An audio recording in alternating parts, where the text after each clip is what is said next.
ESPN welcomes you to a special presentation of the United Football League on ABC.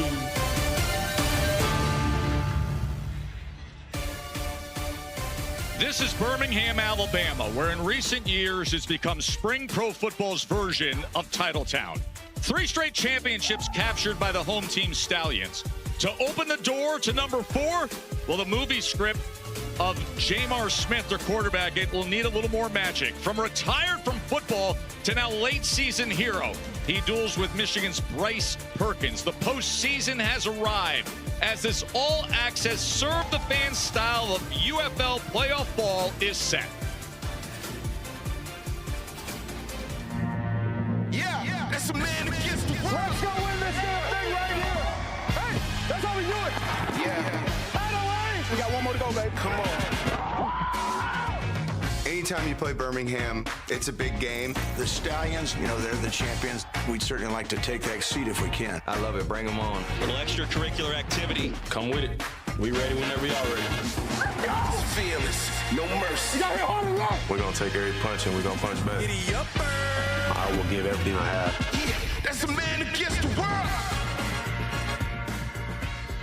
We welcome you to Protective Field in downtown Birmingham, Alabama, where today's USFL Conference Championship game is presented by New Era. Red-hot rivals, ready to roar at each other. The defending champs, the Birmingham Stallions. They've overcome so many quarterback injuries. They host the very talented, capable Michigan Panthers. And Jordan Rogers, you want offense and scoring? Well, that's what these teams deliver. Yeah, Michigan Panthers, #1 offense in the UFL, even without their star quarterback the last 3 games. And how about Skip Holtz and the Birmingham Stallions, doing it with 5 different quarterbacks and still getting production no matter who lined up at quarterback. Joe Tessitore and Jordan Rogers with you. Our field-level analysts, Tom Luganbill and Sam Acho, will join in the conversation in moments. It is simple to understand what we're dealing with over the next 7 days. We have this USFL championship here this afternoon. The XFL championship, the conference championship, is tonight. And then next Saturday night, right here on ABC, you and I will be calling the UFL championship, year 2 of the merged pro spring football leagues. Jordan, Birmingham has never lost to Michigan since the return of the USFL. 6-0 plus a playoff victory, so 7-0. Skip Holtz, their head coach, now doing it with an unexpected quarterback. I mean, the story gets better and better every week, and Jamar Smith has captured the hearts of football fans all across the country, not just in the UFL. A month ago, he was managing a Dunkin' Donuts, effectively retired, and now 1 game away from leading the Birmingham Stallions to the UFL championship. You cannot write a story any better than this. On the other side, with Michigan, Mike Nolan's the head coach, former NFL head coach. He's recently been resting his star quarterback. Yeah, the last 3 games, Bryce Perkins been a little banged up, resting that right ankle. But I tell you what, for a team that has lost 7 in a row to the Stallions, there is a quiet confidence in that locker room. 2 weeks ago, Michigan lost to this Birmingham team by 4. And I believe that they believe Bryce Perkins is worth a lot more than 4 points. So that confidence is going to carry into today. Well, let's have some fun with that matchup. Our betting analyst is Aaron Dolan. Aaron, take us through the player props when it comes to these players. Well, with 2 high-powered offenses, there's various ways that you can bet the quarterbacks for today. And Bryce Perkins' anytime touchdown score is the most bet-on player prop on ESPN Bet. And keep in mind, he scored in his last 2 game appearances. And as for Jamar Smith, his passing yards might seem high at 206.5, but remember, he had over 300 passing yards the last time that he saw this team. And as for the total at 46.5, the highest that we've seen so far in the UFL for this season, the public is liking the over, and the public, guys, is also liking the Stallions -1.5. Very well, Aaron. To the field we go to Sam Acho. Sam is with Michigan today. I'm with head coach Mike Nolan. Coach Nolan, we've talked about the struggles that you've had versus Birmingham, but I want to talk about We are talking about that. We're not talking about that. Go ahead. I want to talk about the message to your team. What was the message that you had to your team for this game? You know, it's not much different than most of the games during the season this year. When we've played our type of game, we've done a good job. When we've jumped off sides, given the opportunity to turn the ball over, things like that, giving the other team its opportunity to get back in it, we've struggled in those games a little bit, and we've got to do a better job of that today in order to win against a very good Stallion team. Awesome. Thanks so much, Coach. And quick note, this Michigan defense, #1 against the run, #8 against the pass. They're out without their star corner, Adonis Alexander. Let's see what Birmingham does. Over to you, Lukes. All right, thank you, Sam. Here with Coach Skip Holtz. Coach, the familiarity between these two ball clubs could not be greater.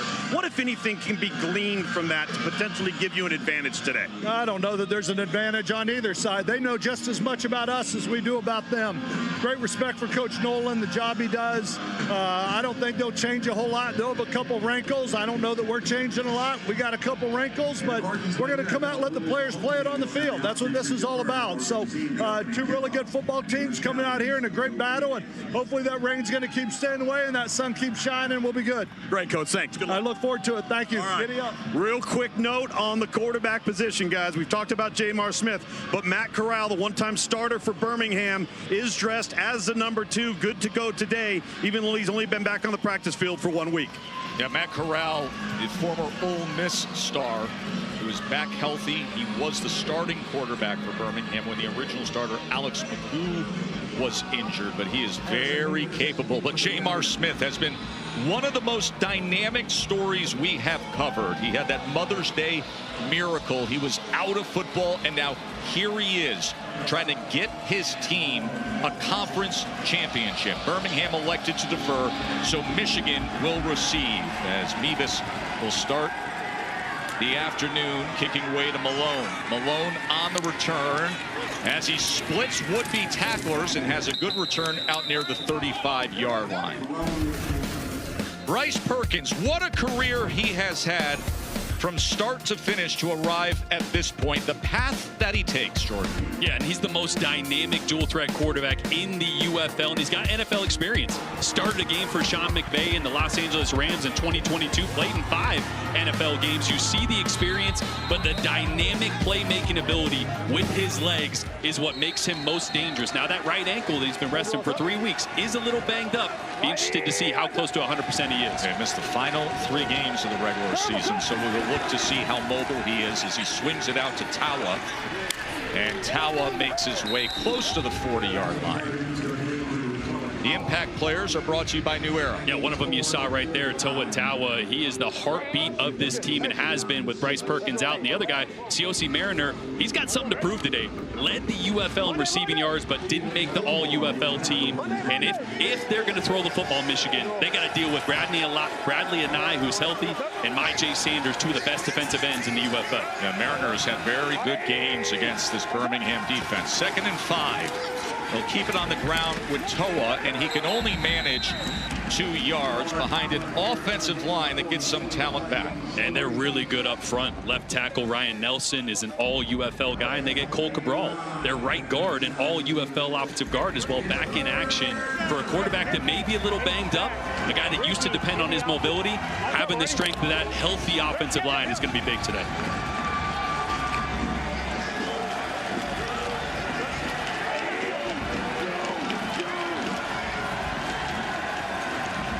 Empty set on 3rd and 3 for Perkins. Gets it out quickly as he's right at the sticks to Malik Turner.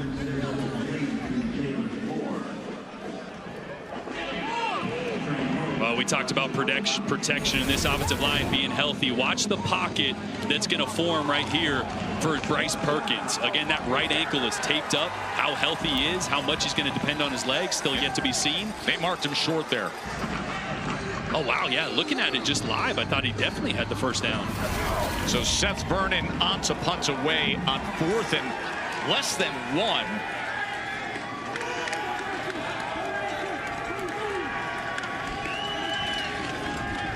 As they punt away. And it takes a bounce that Rogers Fields inside the 15-yard line, and the coverage quick to get to him. So the big story this season, Jamar Smith, who played at Louisiana Tech for head coach Skip Holtz. Yeah, over 7 years in this system. But again, we mentioned it, he was retired earlier this year, didn't want to just be a backup. So wanted to move on with his life, but he's gotten a second life and another opportunity here late in the season. And this offense has been on fire with him the last 4 quarters of football that he's played. At just a few days of practice before he came into the game against Houston back on Mother's Day and pulled off that incredible victory. Play action, he's going to launch it downfield to open the game, and a flag comes in as he was looking for Deon Cain. Hey, down here, let's talk. I got holding on the defense, number 14. DJ Miller was on coverage for Michigan. 56 and 14 defense.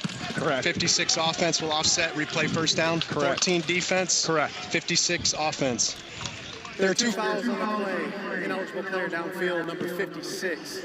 Offense, holding. Defense, number 14. Those fouls will offset. Replay first down. Well, that holding on the outside was on Deon Cain. DJ Miller doing everything he can to try to stop the best receiver in the UFL. Jay Sternberger, another big play tight end. And Breland Speaks back in action, the former defensive player of the year. And like we mentioned, we heard from Acho earlier, Adonis Alexander, best corner, an early scratch this morning. Here's the attempt to get it out into space to Person. Of course, Breland Speaks, former 2nd-round NFL draft pick by Kansas City. And I just mentioned Breland Speaks being healthy. Left tackle Armani Prelu is back in the lineup. That is good news because Speaks is going to line up over the top of him almost every single time. This offensive line has bounced around a little bit with injuries, but now they're back in the spots they want to be in and as healthy as they've been in a few weeks. Armani, who had active NFL roster time with the Cleveland Browns. 2nd and 10. Ricky Person trying to get to that edge, and he is able to turn the corner as a flag rains in. He was chopped down by Result of the play for first down.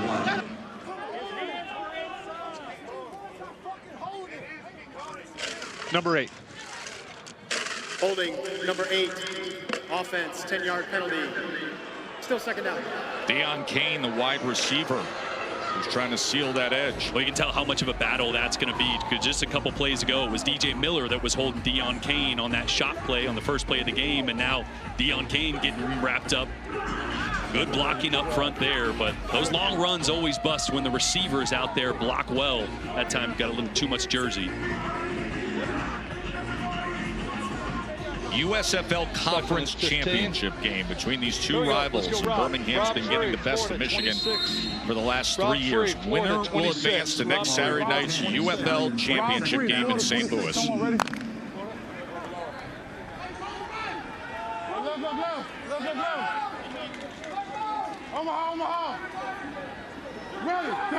Second and 16 after the penalty. Smith drives that ball to the 14-yard line where it's caught by Deon Cain, tackled immediately by DJ Miller. And a really good job there by Jamar Smith getting rid of that one with pressure coming on his left side. And Cain making a really good catch in traffic. 3rd and long here. This is where Birmingham was so good 2 weeks ago. 3rd and long, 3rd down, they were 11 of 13. 8 of those came from 3rd and 10 plus. See if they can keep the hot streak going.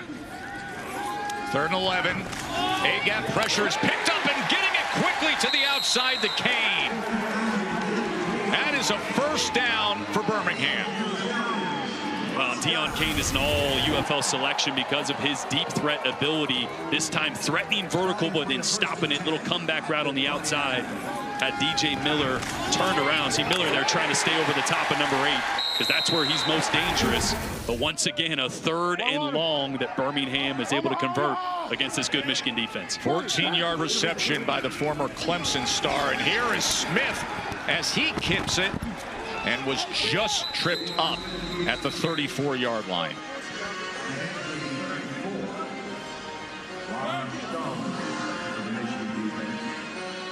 Let's go Lou. Whitehead Lou Ham. Let's go Lou Ham, Ohio, 14 follow. Lou Ham, Ohio, 14 follow. Ohio, 14 follow. On, ready?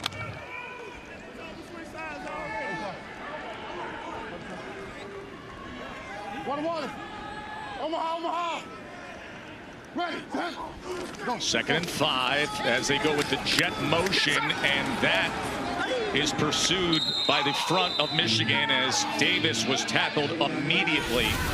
Looks like a loss of about a half a yard. Well, anytime you got a really good defensive front, you want to try to attack the perimeter, right? So you can tell the plan early for Birmingham is keep this game on the perimeter, get away from that really good defensive front. There's a reason they're number one in the UFL against the rush. That front four is tough to move. Get them going lateral, and then you try to get up inside of them with the run.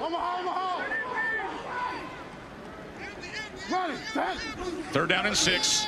Smith, man in his face as he launches it, and it's off the fingertips of Ricky Person Jr.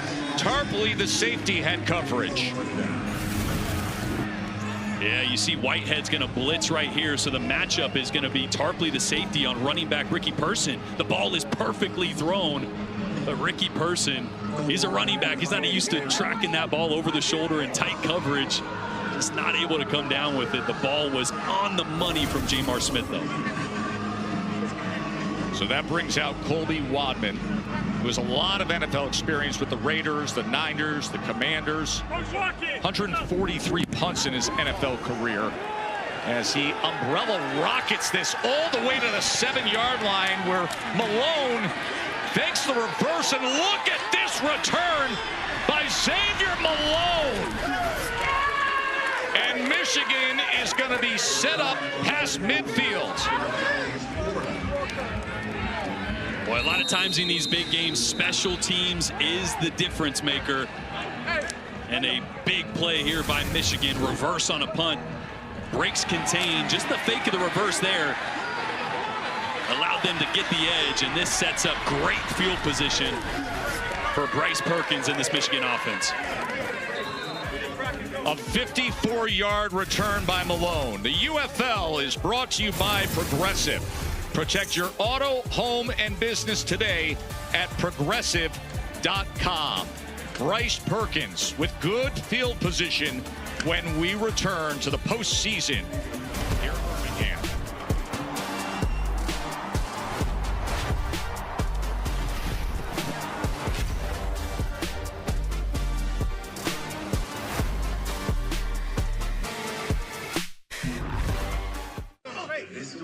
Okay, just 1 second here, guys. On our bug, is there any ability, even if it's a slider every so often, on the far left where it says UFL, can it say, or can we come off the bug, if we can't change it, can we come off the bug with a top slider every so often that says playoff or USFL Conference Championship game? When you look at the bug, it could be week 2. It could be week 5. Where is it? Is that there? Was it there? Oh, okay. Because I'm like, every so often I glance down and I haven't seen it. That's all I was curious about. Just because what I'm trying to do in my head is egg timer verbal that this is postseason. This is a conference championship. Like I'm trying to remind myself to inform the viewer a bit. So that's there when down and distance isn't there. I just want to make sure I've got that straight.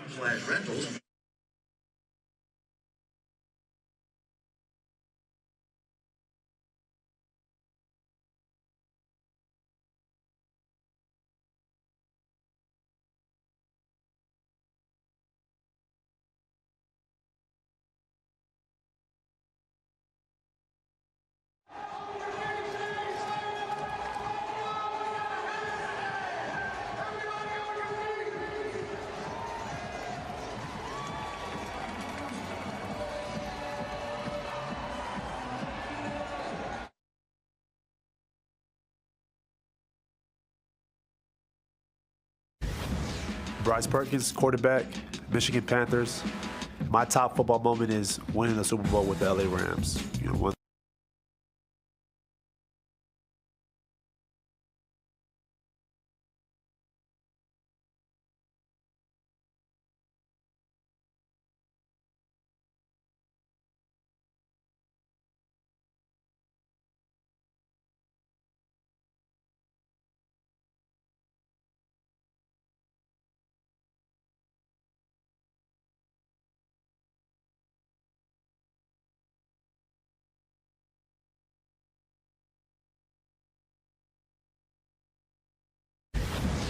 Bryce Perkins, quarterback, Michigan Panthers.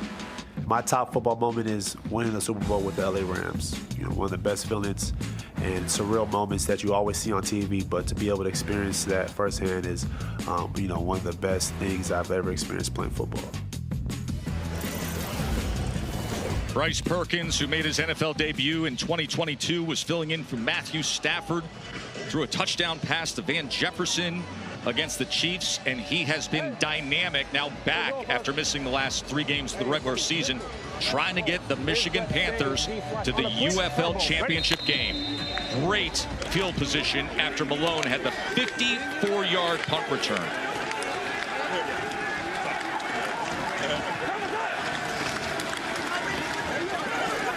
As Tawa surges ahead.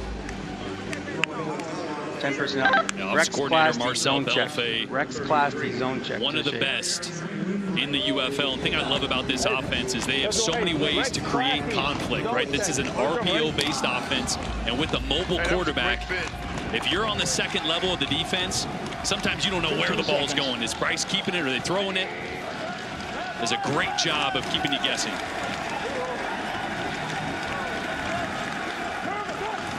Second and 4. Perkins, as he gets it complete for a first down to Jalen Moore, and Sam Acho's with his family.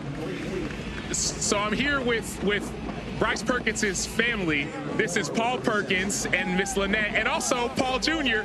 We're here yelling and screaming. What are the emotions y'all are feeling as you're watching your son play? We're excited. You know, this is a big game for them.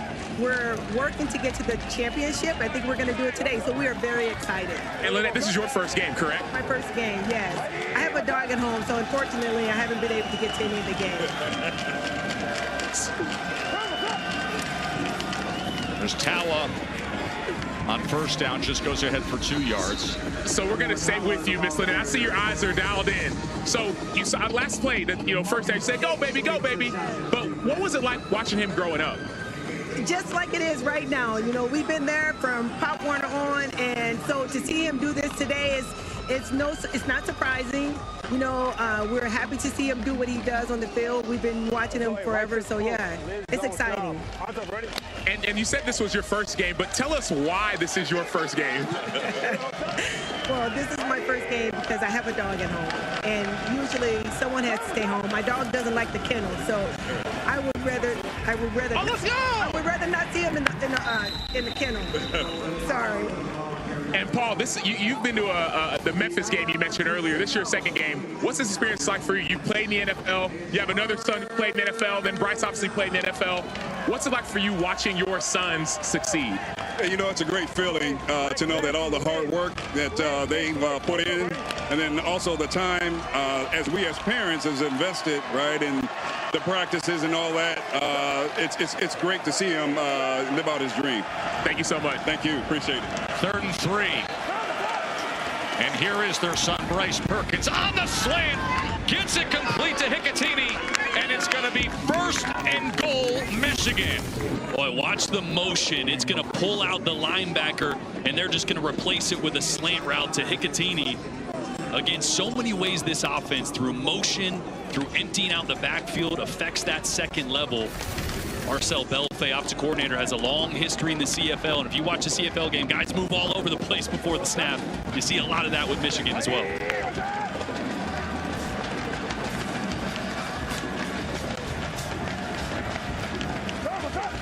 First and goal. Tawa right into the end zone. First score of the postseason.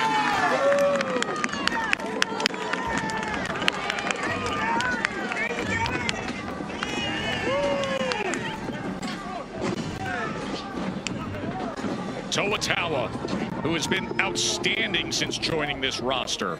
Now his 7th rushing touchdown. Yeah, UFL leading 7th touchdown.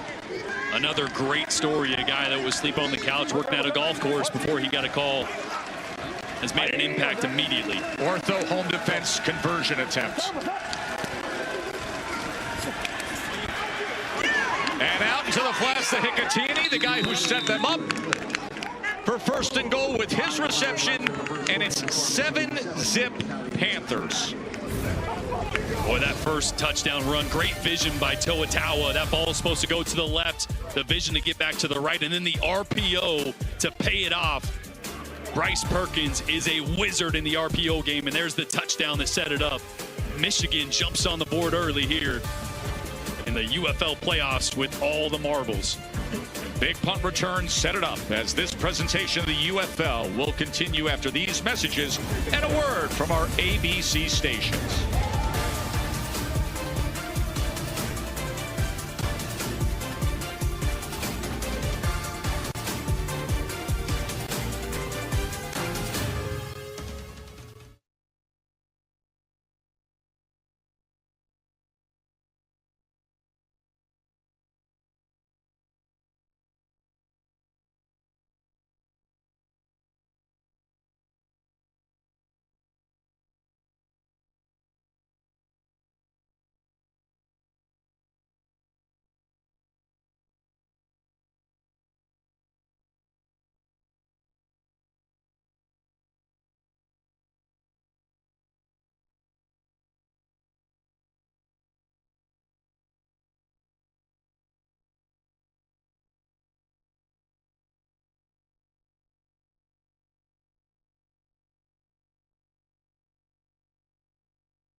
Jamar Smith was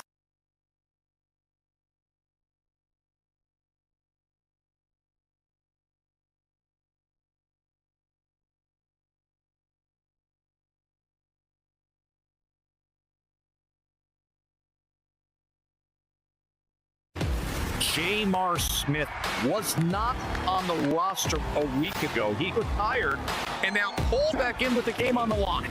Smith, sprint right. He does it himself! Skip Holtz signs Jamar Smith, who he coached in college, and he wins the game for him. Jamar Smith steps up, unloads deep.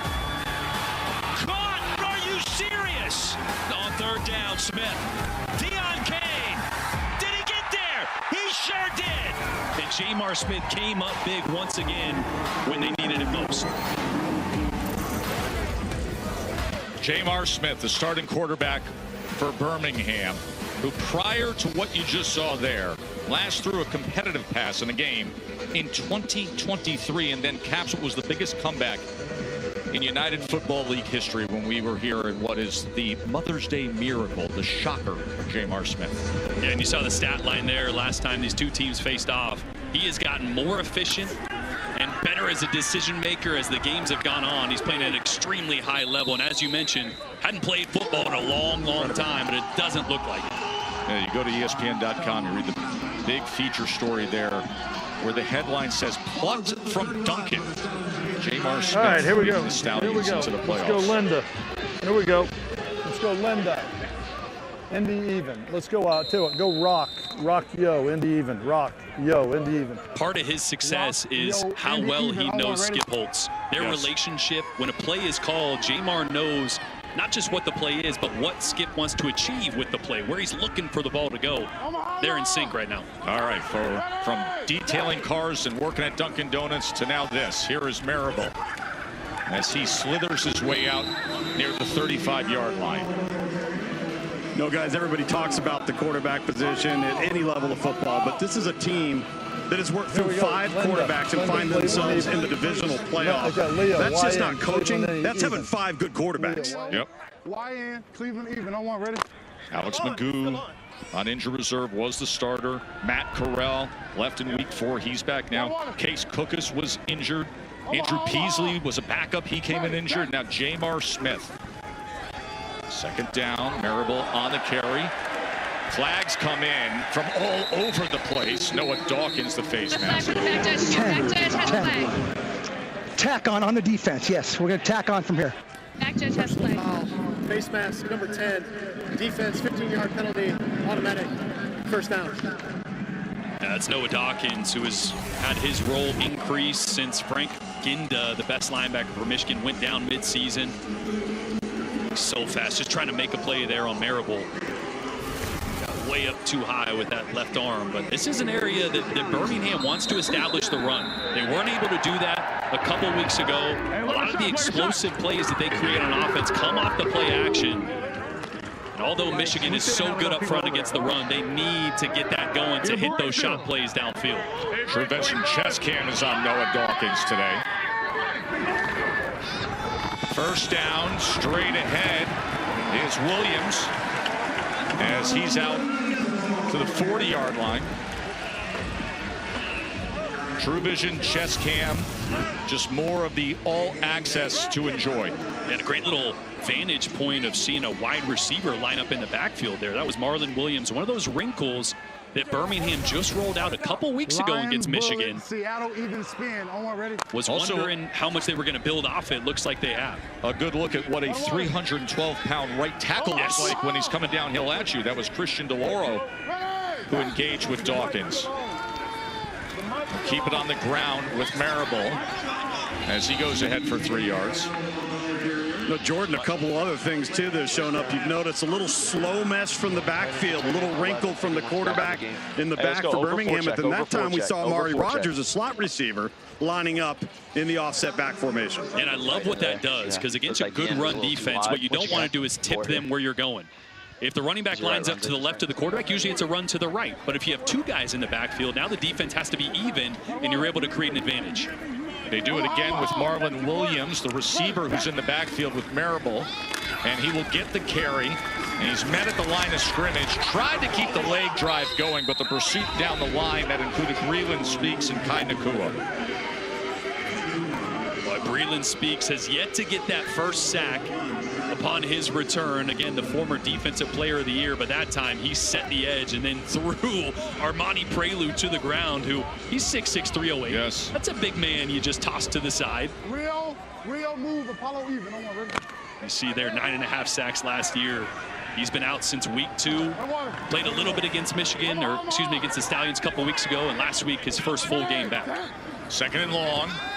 Smith down the near sideline, reaching out for it was Kane, but he was out of bounds. Coverage came from D. Delaney. And this is great coverage from D. Delaney. We mentioned it pregame. Adonis Alexander, the best DB or best corner for Michigan, was a scratch this morning in warmups. So D. Delaney was just signed this last week. Great job covering one of the best wide receivers in the UFL.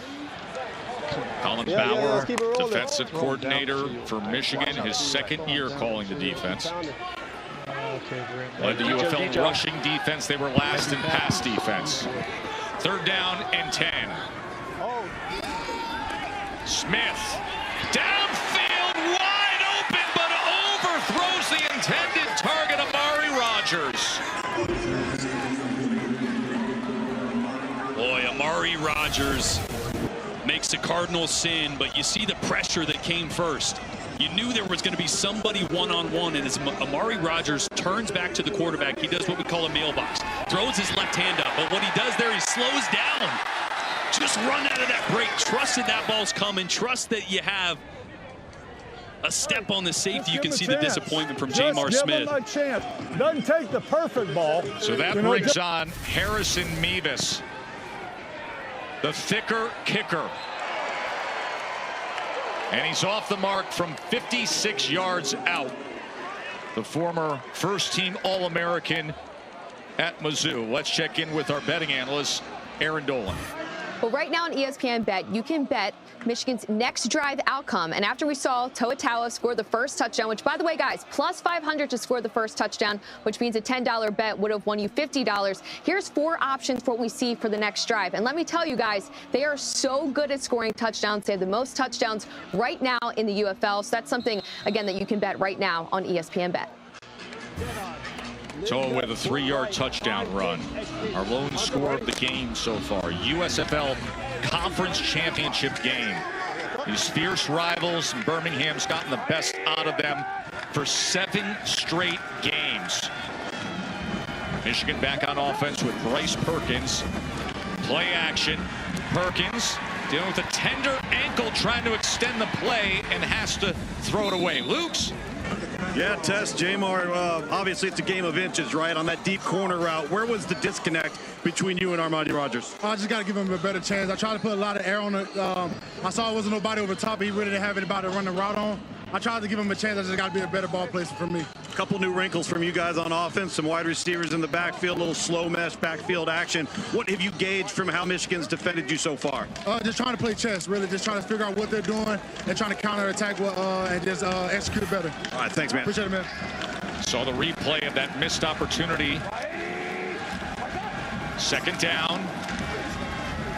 Quickly out into space to Hicatini, who's been an early target for Bryce Perkins.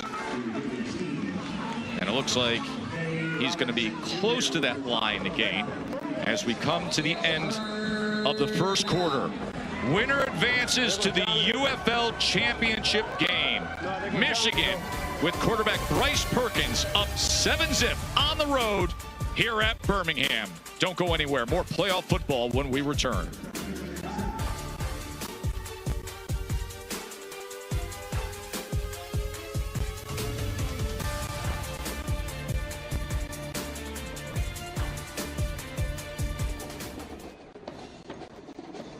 Hi, Stallions fans. I'm here with my buddy Sean. He is the Coca-Cola fan of the game.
Oh, that's going to get kicked.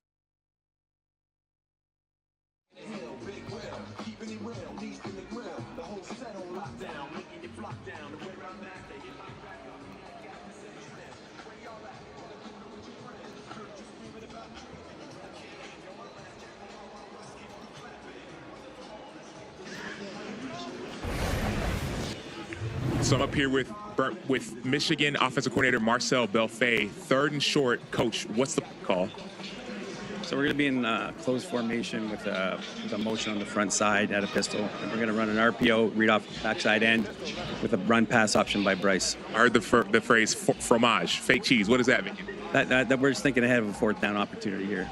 All right, here we go. So right now you said triple option? Yes. Backside end, Bryce can hand it, he can run it, or he can throw it. What is he looking at? He'll be reading the backside end. He'll take the motion. He'll see when we get on the motion side, if the safety's rock and roll or not. He'll read the backside end. If he crashes, he'll pull it and make a decision on the move. And if he plays 50-50, he'll hand it off, and we got to get the first down with our back. Awesome. The Canadian native saying fromage. He was former CFL head coach, and this is how we open up this second quarter of this USFL Conference Championship game. You heard the play call. Now let's see if Bryce Perkins can deliver.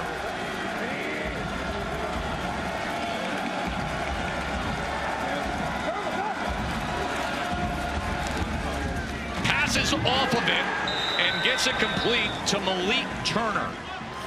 12, go, 12. Stephen Gilmore was there defensively. Rip belly stem option. Pistol, right trig wing, rip belly stem option. So, Coach, talk us through now this first down play. So we're going to be in 12 personnel.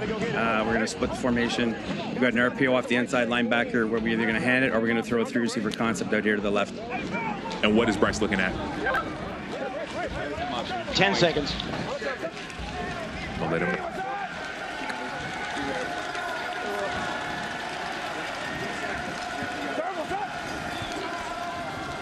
Tawan first down. He is met near the line of scrimmage. Give me 11. Hey! Lexi, empty, nasty. We're going to go Lucy, Indiana money. Lexi, empty, nasty, Lucy, Indiana money. Thought process on this play, Coach. So we've got a quarters beater on the front side, a basic with two ends, and we've got a man beater up top. So he's going to have to take a pull. So right now he's got quarters. We're trying to get at least half of them back. Copy. 2nd and 10. Marcel Belfay with Sam Acho giving us the play calls in advance. Perkins, flag is down as he drives the ball complete to the 29-yard line to former Louisville star Cole Hicatini. Number 90 lined up in the neutral zone. 90 lined up in the neutral. Decline it. Offside, number 90. Defense lined up in the neutral zone. Penalties decline. Result of play, first down. That's Bradley and Nye. And a great play call there by Marcel Belfay. He got the quarters look that he wanted. Was able to isolate a second-level linebacker and make the right read there. Show the back free releasing as if he's running a swing and bring him back in late and run an RPO.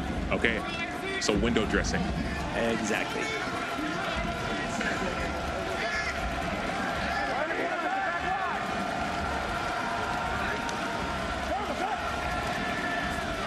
Colburn on first down. And it seemed like they were looking for a face mask there, but no flag comes in. And Jarberry was there with the tackle. You're in it.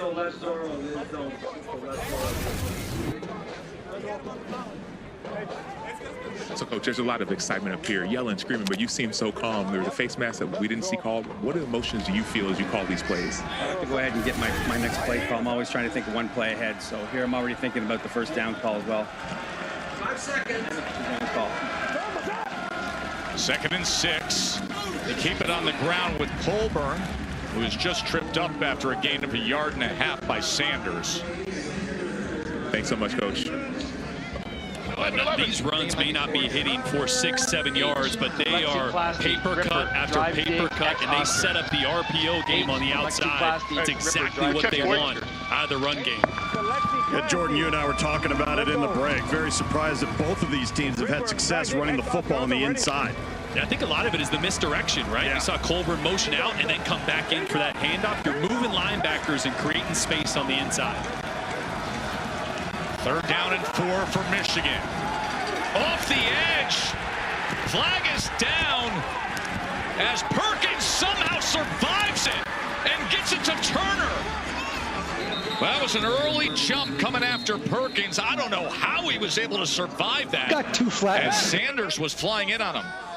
Got the dead ball spot.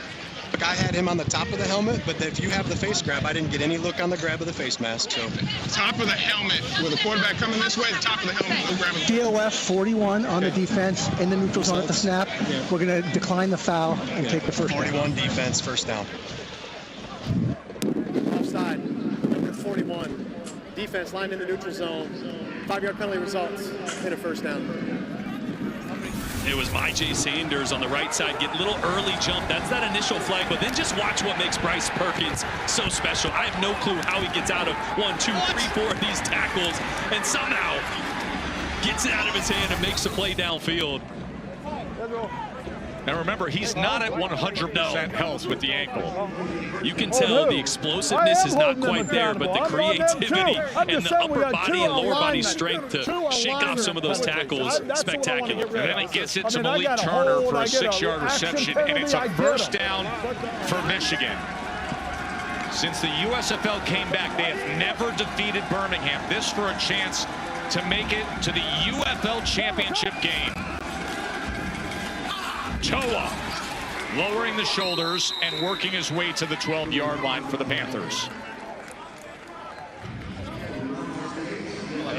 Second and 5. Right. Second and 5. Second and 5, 11. All right, what in? Here we go. Hey, let's go. 3D jab. 3D jab.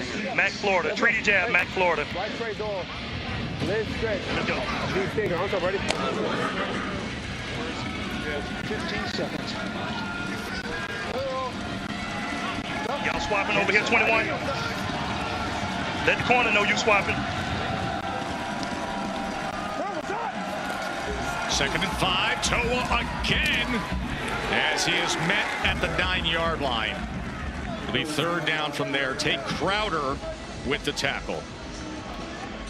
Yeah, right now Michigan just putting on a clinic of manipulating linebackers. You're seeing motion on almost every single play, and the result of that is one linebacker in the box. And if you can get an offensive lineman just in front of his face, that's going to be 3 or 4 yards every single time. 11th play of this Panthers drive coming.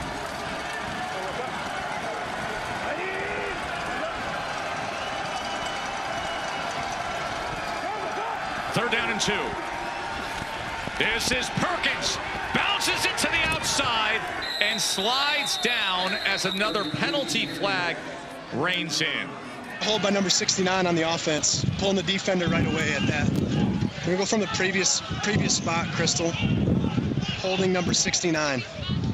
Holding. Cole Cabral, the star right guard, who was previously in his career of spring pro football the starting center for Birmingham. Oh yeah, he just whiffed at the line of scrimmage. You're going to see right guard right there is going to get his right hand, but this is what tells me that Bryce Perkins is not 100% healthy. He's got a corner there that he's got the speed to get to in a good angle, but you can tell he just doesn't trust that right ankle, pushing off it as much as we're used to seeing. That with a healthy Bryce Perkins, I think is a touchdown, but obviously the holding negates it either way. Backs them all the way up to a 3rd and 12. Perkins on 3rd down. He's got to go with the shallow cross. Mariner makes his way inside the 5-yard line. It is 1st and goal, Michigan. The former Utah State star comes up big. Look at the soft zone coverage, and all these routes clear everybody out. No one's left for Turner. Come from the left side to the right. A really good play call. And the first catch so far today for Malik Turner, for Siaosi Mariner, who again, as I mentioned, led the UFL in receiving yards. Finally getting involved here in the 2nd quarter. Mariner with a 16-yard reception on what was 3rd and 12. 1st and goal, Michigan. Perkins, as he's looking to work his way towards that goal line, gets down to the 1-yard line. Trey Norwood, the former Oklahoma defensive back, the Sooner comes up with the tackle of Bryce Perkins.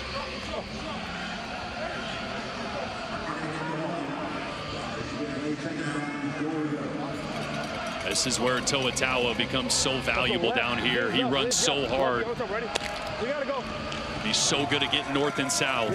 Taua already with a rushing touchdown today. He has 7 on the year, not even a full season. 2nd and goal. Perkins keeps it, and Perkins makes his way in. Bryce Perkins, quarterback who earned a Super Bowl ring with the LA Rams, trying to get his team to the UFL championship. And what a great start for Michigan today. This is an unbelievable job by Bryce Perkins. This is a zone read. Initially, this is supposed to go outside, but this defender is pushing from the outside right there, so he just follows the running back.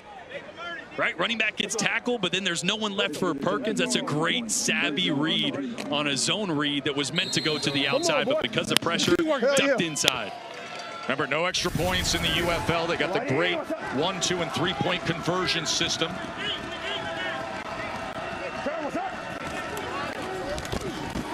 As Tawa trying to get there for the conversion, and they're running in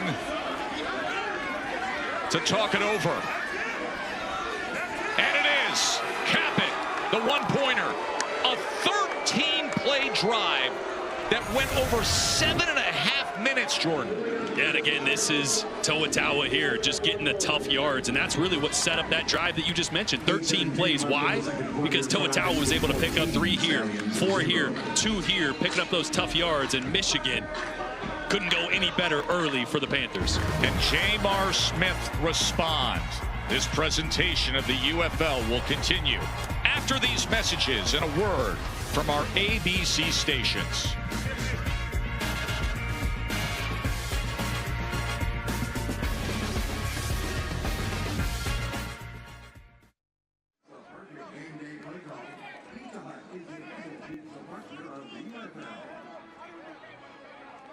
Stallions fans, New Era Cap is proud to be the official cap of UFL Sidelines and your Birmingham Stallions.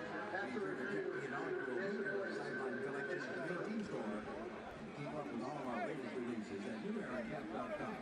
New Era Cap, the official cap of UFL Sidelines.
So here we are, the first of our 2 conference championship games today in the UFL. USFL Conference being decided in front of us here in Birmingham. And then later tonight, DC Defenders with Jordan Ta'amu, the former Ole Miss star at quarterback, against the gritty St. Louis Battlehawks with that home crowd advantage. Awesome atmosphere in St. Louis for a playoff game, I'm sure, later tonight. You think the Dome's going to be rocking? Yeah, and then consider if they win. Next week, Tom, it'll be the championship game in St. Louis. That's exactly right. We got to get there first. And one of the guys here on the Birmingham sideline, defensive tackle, Perrion Winfrey. You've been every bit as much cheerleader as you've been contributor, but I've also seen some frustration, some emotion. Why is that? I mean, man, I just know we're capable of when we do what we need to do. Right now, we're not doing our job. We're letting penalties get in the way. And Skip always talks about playing penalty, playing good football. Right now, we're not playing good football. But I know what we're capable of, and we've been down more than this, so stay tuned. You say you got to clean it up. Is there anything they're showing you, though, that you haven't, had a good feel for yet? Man, they're not showing us anything new. We're seeing the same thing that we've seen the past 2 times. We're just getting ourselves in trouble. But Lord willing, we're going to do what we need to do these next 3 quarters. All right, get after it, man. Yes, sir. Thank you. Flag rains down as Damian Davis was on the return. Talk to me during the return. 30. Hold 30 during the return. 10 yards from the spot, first down, 30. During the return, holding number 30, receiving team 10-yard penalty, first down. Birmingham in a 14-zip hole. Of course, they are used to lifting the trophies in 2022 and 2023, the USFL champions. And then, of course, we're in the second year of the merge leagues. It was a year ago that they won the UFL championship. Skip Holtz, 3 straight spring football championship wins, and now down by 2 scores. But no panic with this team. Remember last year's playoff game, this same matchup, Birmingham was down 18-6 before they clawed their way out of it. Ricky Person Jr. can't get going anywhere against that Michigan front. There we go. Yeah, this to me feels like it's going to be a game where you have to spread it out for Jamar Smith. Let him start to manage the pass game, get the ball in the perimeter. The quick game's been so good for them. Running the ball is just not working right now. Viking read here. This is going to be Jamar with the option to keep it on a quarterback draw or throw the RPO, depending on how many guys are in the box here. Here's Smith on 2nd and 10. Takes a shot downfield. That is incomplete. Thrilled to have Michigan head coach Mike Nolan available to us right now on headsets. Mike, you got to be thrilled with the start of this game with your squad. Yeah, no question. It's a nice start. The offense has done a nice job of controlling the football, securing it, taking it down the field, running the ball, mixing in the RPO. Done a nice job. As you well know, guys, it's a long game. And last year we were up 18-6 and lost. So we know what it's like. We know this is going to be a long game, a competitive game, and so we certainly aren't taking it for granted to be up by 14 right now. Coach, I just mentioned that last year. So what is the message to your team on the sideline here with those 2 scores up, but knowing what happened last year? Well, I haven't said anything to them quite yet, but other than, look at, we can think about it as a 0-0, but to them, the play calling is not going to be 0-0. They're going to just like right here. Yep. This is a chunk play with Deon Cain as he's turning it on downfield, and an explosive, much-needed play for the Stallions. Well, explosive plays are what this team lives and dies on. Ricky Person, the running back, with a great block to give Jamar Smith some time, and that's Deon Cain. This is what he does. He's a big play wide receiver. When you get the ball in his hands, good things happen. And remember, Michigan is thin at corner. Adonis Alexander not out there. We're seeing a lot of DJ Miller and of D. Delaney, who was just signed this week. Deon Cain making his first big impact here. And how about that block from Davion Davis, guys? Number 13. Broke it wide open. 65-yard reception. Bryce Tornadin, the defensive back for Michigan, is still down on the field at the end of that play. Yeah, Tornadin, one of those nickel safety guys, plays a lot of different positions on the back end. And being thin on the back end, that's not a good sign for Michigan. As the medical staff attends to Bryce Tornadin, we will take a short break.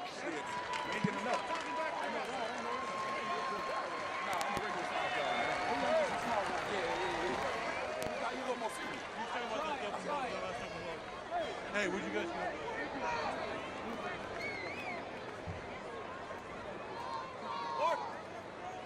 Stallions fans, if you're looking for fresh food, friendly faces, and great prices, then it's time to shop the big. We're more than just a grocery store. We're your neighbors, your friends, and your one-stop shop for all your grocery needs. With prices that'll make you smile and service that'll make you cheer. So whether it's dinner tonight or snacks for the big game, don't forget to shop the big. Daily Weekly, down home, down the street, a proud supporter of the Birmingham Stallions and local communities like yours throughout the South. Looking for a salad that's anything but ordinary? Fresh Express chopped salad kits bring farm fresh crunch, premium quality, and bold variety straight to your dinner table. Now featuring our freshly crafted global flavor. Creamy goddess, farmhouse ranch, and orange sesame chopped salad kits. Every bite is a passport to flavor. So go beyond basic. I don't really want to go switch. I don't like this. I do. That block they're talking about on the touchdown, or on that long play, it's actually the defensive team that throws down the offensive player, and that's not a foul. Okay. Hey, Joe, Mike, I heard you, PNLA. absolutely. Got it, Mike. Okay. Yep, I heard you, Mike. That's great. Thank you. Okay, gotcha. Thank you so much. Yeah, we weren't saying it was a penalty. We were just saying it was a big block. Chance to make a play for you. We've had 3 balls down the field for about 50 yards. We throw it out of bounds. We throw the corner route way down the field. We throw this over everybody's. Just give them a chance to help you. You know what I mean? It doesn't have to be perfect. Just give them a chance to help you. Like I'm about to go to the third.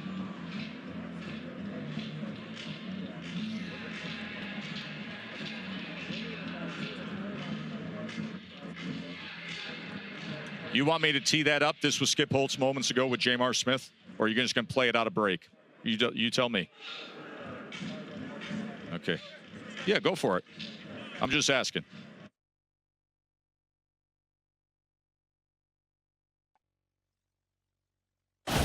Just give these guys a chance to make a play for you. We've had 3 balls down the field for about 50 yards. We throw it out of bounds. We throw the corner route way down the field. We throw this over everybody's. Just give them a chance to help you.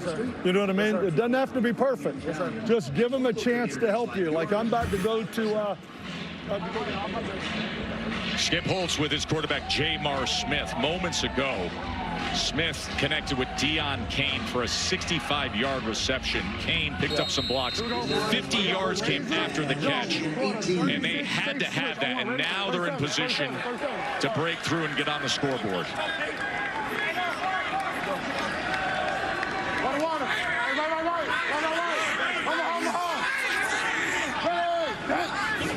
Smith on first down with time to the end zone, and Jordan Thomas comes up with the touchdown catch.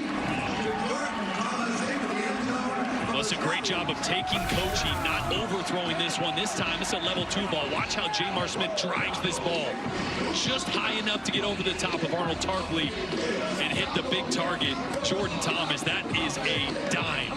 And I love that it came right after Skip mentioned throwing the ball downfield. Don't put too much, don't throw it out of bounds. Keep it in bounds. Give your guy a chance. That one right on the money. Rob empty ham. King with 28 JP Smith. I want ready. Conversion attempt. 2 big plays back to back for the Stallions to break through in this conference championship game. Smith to the corner of the end zone, and it's incomplete. He was looking for Sternberger there. 14-6. It only took 4 plays, but the big play came from Deion Kane.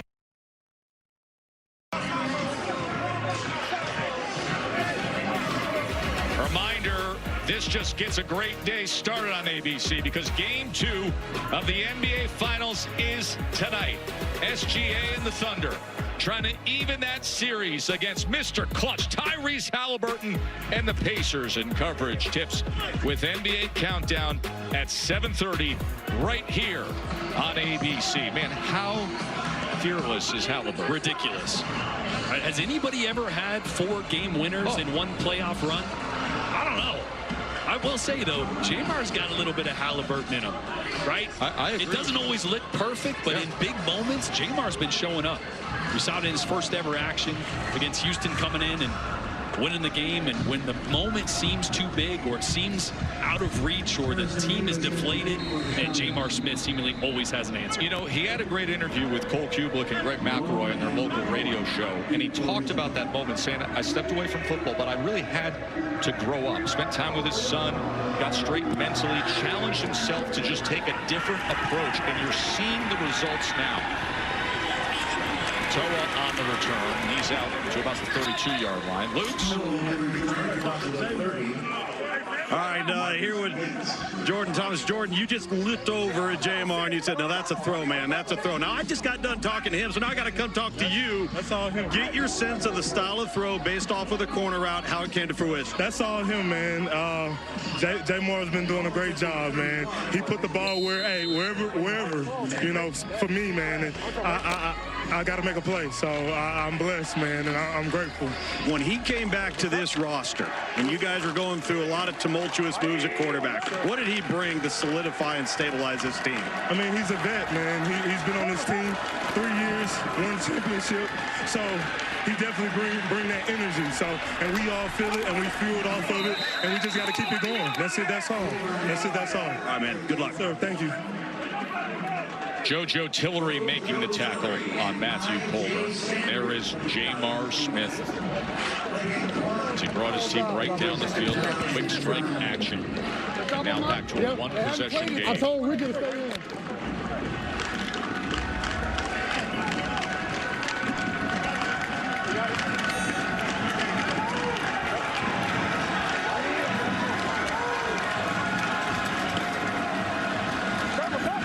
Second and 9.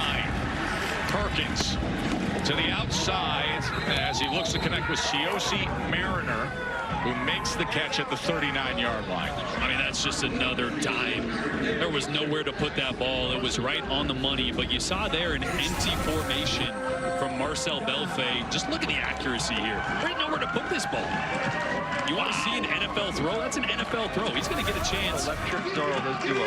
Neville Clark in great coverage, but just put it where Neville Clark couldn't get it. And those are the type of throws that show you he's going to be on an NFL roster with a chance in camp. We're good. All right, 3, 2, third down is Michigan. Third and short. And going straight ahead is Toa. Let's see where they mark this. He may be marked short. And it is fourth down.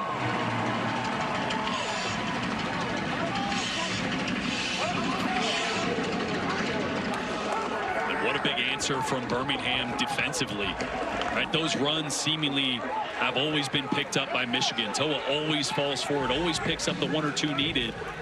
You saw the big answer by Jamar Smith in that offense, and then on third down, stopping Michigan 12 inches short, which means Birmingham's got a chance to even this game up here before half. Seth Vernon punting away. That's an umbrella knuckler that Rogers will field with a fair catch at the 15-yard line.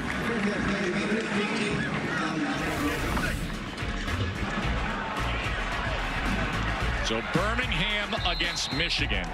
The last 3 seasons, they have had their number, no matter where it's been, when it's been.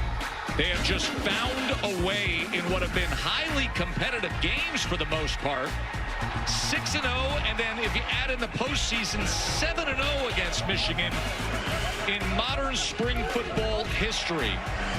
You mentioned a year ago the postseason comeback, and here they are today after being down 14-zip, trying to work their way back with the ball.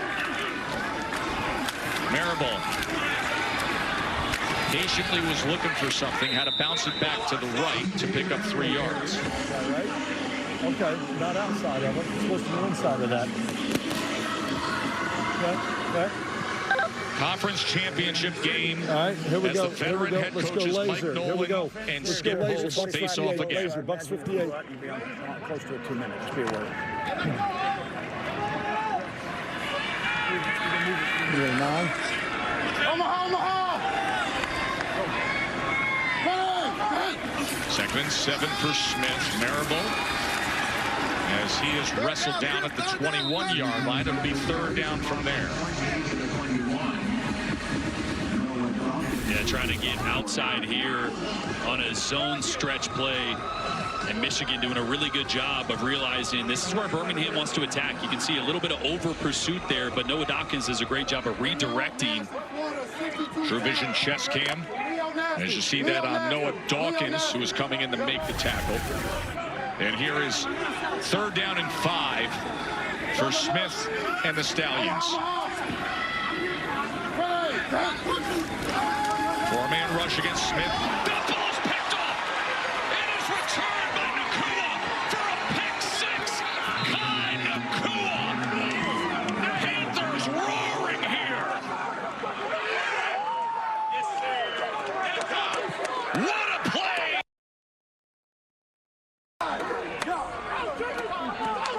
We've mentioned a few times the playoff game last year was turnovers from Michigan's offense that allowed Birmingham back in the game. This time, Michigan's defense, and you can see Skip talking to his quarterback, that was just a mistake. Stared that one down underneath defender, read it the whole way. A 25-yard return on the pick 6 by Kai Nakua. Just when Birmingham had worked their way back into this game, and then facing a 3rd down, and Nakua does that.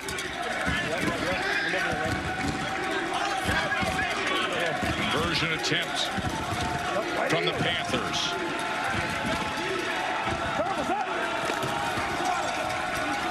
Perkins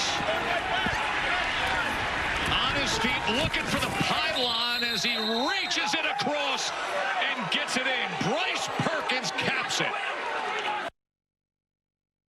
15-point margin as Michigan is trying to finally break through against the Stallions. Great job changing it to his left hand here late. It's where's that right toe as that left hand reaches across. Definitely got across the pylon, but the right toe was really close to the sideline. Come on, boy. Let's get it. Hell yeah. Come on, boy. Bryce Perkins going back to the pick 6 by Kai Nakua. I think Jamar Smith is expecting Nakua to run with the running back here, and when he doesn't, he's just a hair late. Nakua eyes on Jamar the entire way. But Jamar threw a very similar interception a couple weeks ago where he stared down a quick game route. You thought that would be the learning moment, but just another mistake. And that's where we go back and say, well, he's been playing really good, but he's really only played after review, about 3 games. We are confirming that the extra point is good. The right foot is down inbounds, and then he stretches over the pylon. That's Mike Pereira in the Verizon Command Center confirming that the conversion was good, but Kai Nakua with such a big moment here with the 25-yard return for the pick 6. Had a pick 6 in week 1, a game we were broadcasting to close it out. Tons of NFL experience with the Jets and Niners and Colts and Ravens, and of course was a star at BYU, had a huge career at BYU with 14 interceptions and a big part of the success for Michigan this season. Well, and you know his brother, Puka Nakua, obviously one of the best receivers in the NFL. All of his brothers are receivers. He's the only one on the defensive side of the ball, but he's saying right there, hey, this is not that hard. What, do you just catch it and you run for touchdowns? Brother Samson is a teammate on this Panthers team. They're 0-7 against Birmingham in the last 3 years. And you can see that Matt Corral looks like he's getting ready to play quarterback for Birmingham. Amari Rogers on the return. And Rogers able to get just past the 30-yard line. So Jamar Smith is going to take a seat. And Matt Corral, the former Ole Miss star, who was a starting quarterback here mid-season before he was injured and missed 7 games. Now Real bunch, Hawk 45 Zodiac. Real bunch, Hawk 45 Zodiac. And look, this is familiar territory for Matt Corral. Last year in the playoffs, Adrian Martinez struggled. Corral came in, let it come from behind victory. Real bunch, Hawk 45 Zodiac. But he has not played in 7 weeks. been on IR. A lot of rust. Interesting decision from Skip Holtz to bench the red-hot Jamar Smith with that one mistake today. Matt Corral did it a year ago. Can he do it again and rally this team? Gets it complete on his first pass of the game to Deon Cain out past midfield. Oh, it's great recognition by Corral. He sees Arnold Tarpley, the safety, blitz from the second level right here, and then there's nobody. Hits Deon Cain right where Tarpley was aligned pre-snap. That shows you there's not much rush. That's great recognition. Diamond bunch formation, and they go in that direction of Person, and Ricky Person with the blockers in front is able to get good yardage as we reach the 2-minute warning. The pick six has changed things. A big lead for Michigan, a new quarterback for the Stallions. USFL Conference Championship game. 21-6, Michigan. 2-minute warning.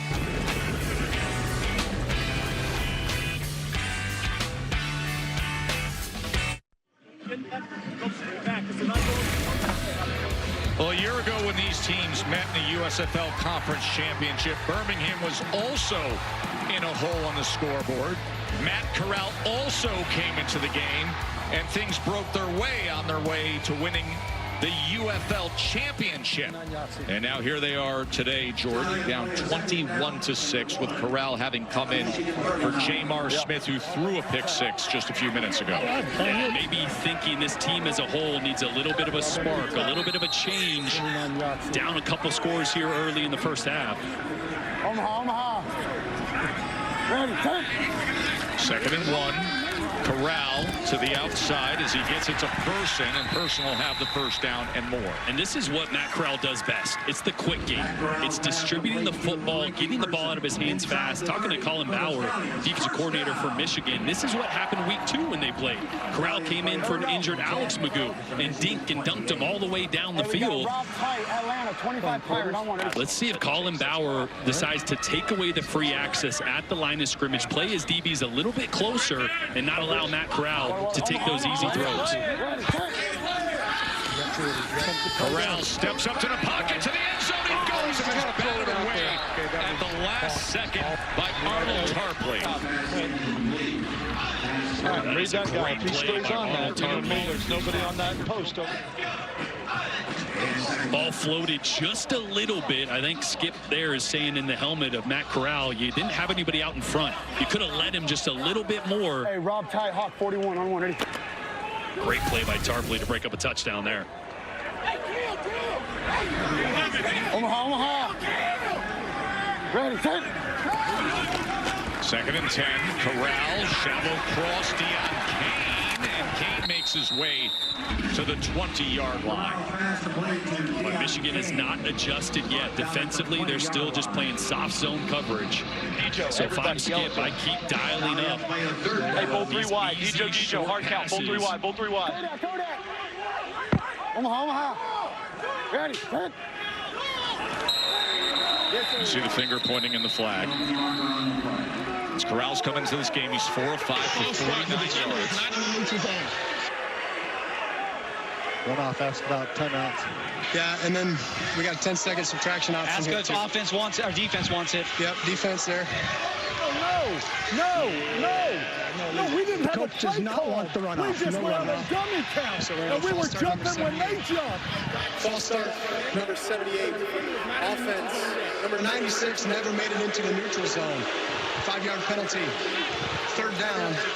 Defense selected for no 10-second runoff. On a timeout to avoid the runoff. We have no play if he got the neutral. Skip really frustrated. They didn't even have a play called, so he's trying to comprehend why Keaton Sutherland would have triggered. Problem is, TJ Carter did jump early, but he jumped Jay, and tell moved D-line alert the sideways. draw. He didn't ever get Keep into that that quarterback neutral zone. contained.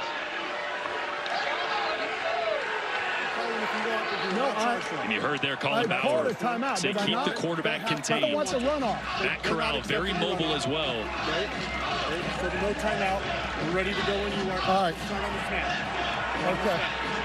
Okay. Skip's got to gather himself here a little bit. 37. Okay, what do you like? 3-time champion, Skip Holtz. Here we go. Let's go, trying Louise. to dig his team out of a 15-point hole. Here we go, Louise. Hey, Leo. Hey, Leo. Hawk 44 spoon. Leo Hawk 44 spoon. Leo Hawk 44 spoon. You hear me this? 3rd down and 7 after the penalty. 44. Matt Corral into the game at quarterback. Corral gets it complete, turning the corner. Marlon Williams all the way down to the 1-yard line. What a throw for Matt Corral. And this is why he was a 3rd-round pick and put up such huge numbers at Ole Miss in college. That is a tight window throw right over the middle in traffic and right on the money. Quick to the line, 1st and goal. Matt Corral looking to spark this team. He's been excellent on this drive. Verbal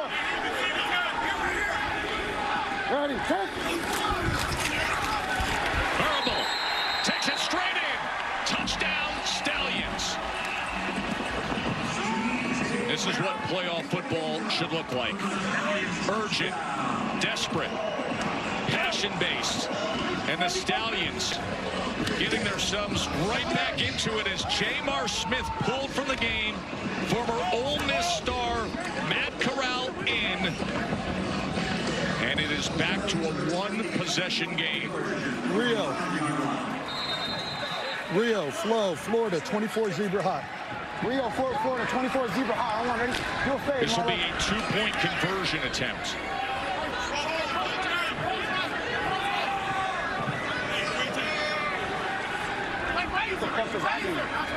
Here we go, water. Omaha. Ready, set. Corral looks left, goes that way, and turning the corner and reaching out is Ricky Person Jr. And all of a sudden, it's just a 7-point margin.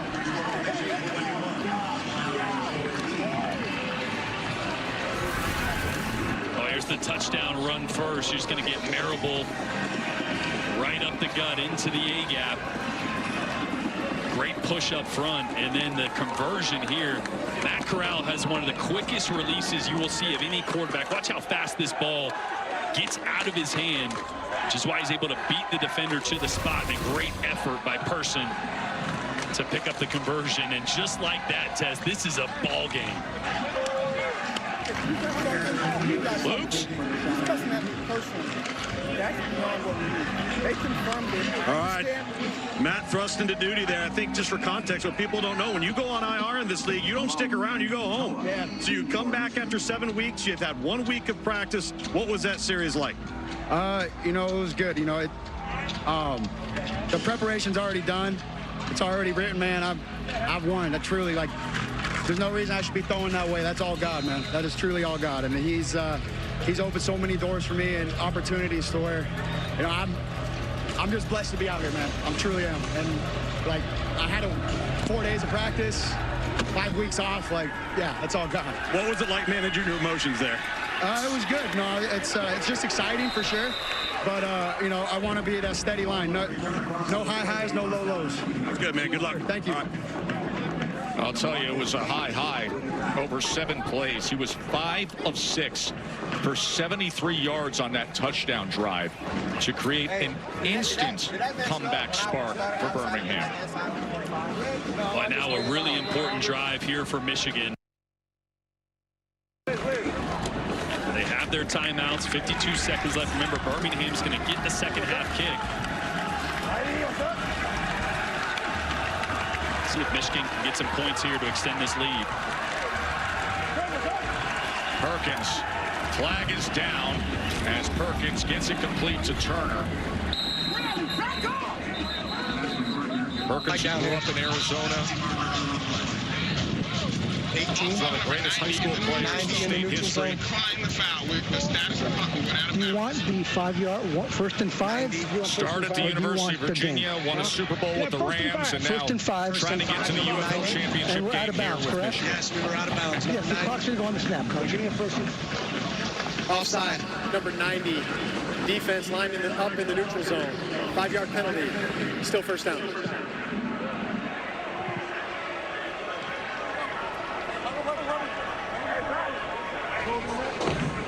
Bradley and I back from injury. They're happy to have him back. They've been without their two of their top 3 pass rushers. With Ronnie Perkins have been out for a while, and I was nursing an injury the last couple games. He's got a little antsy on that one.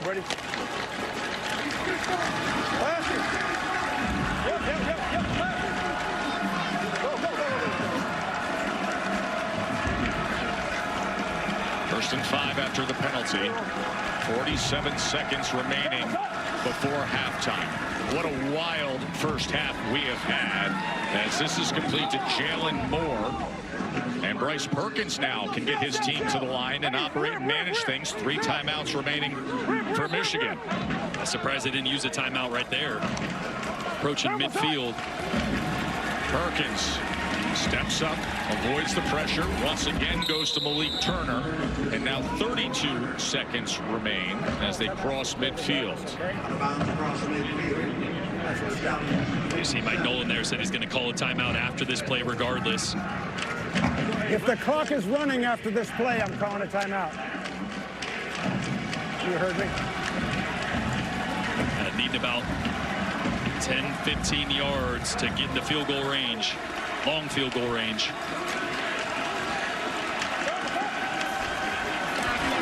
Second for Perkins. Gets it complete for a first down to Jalen Moore.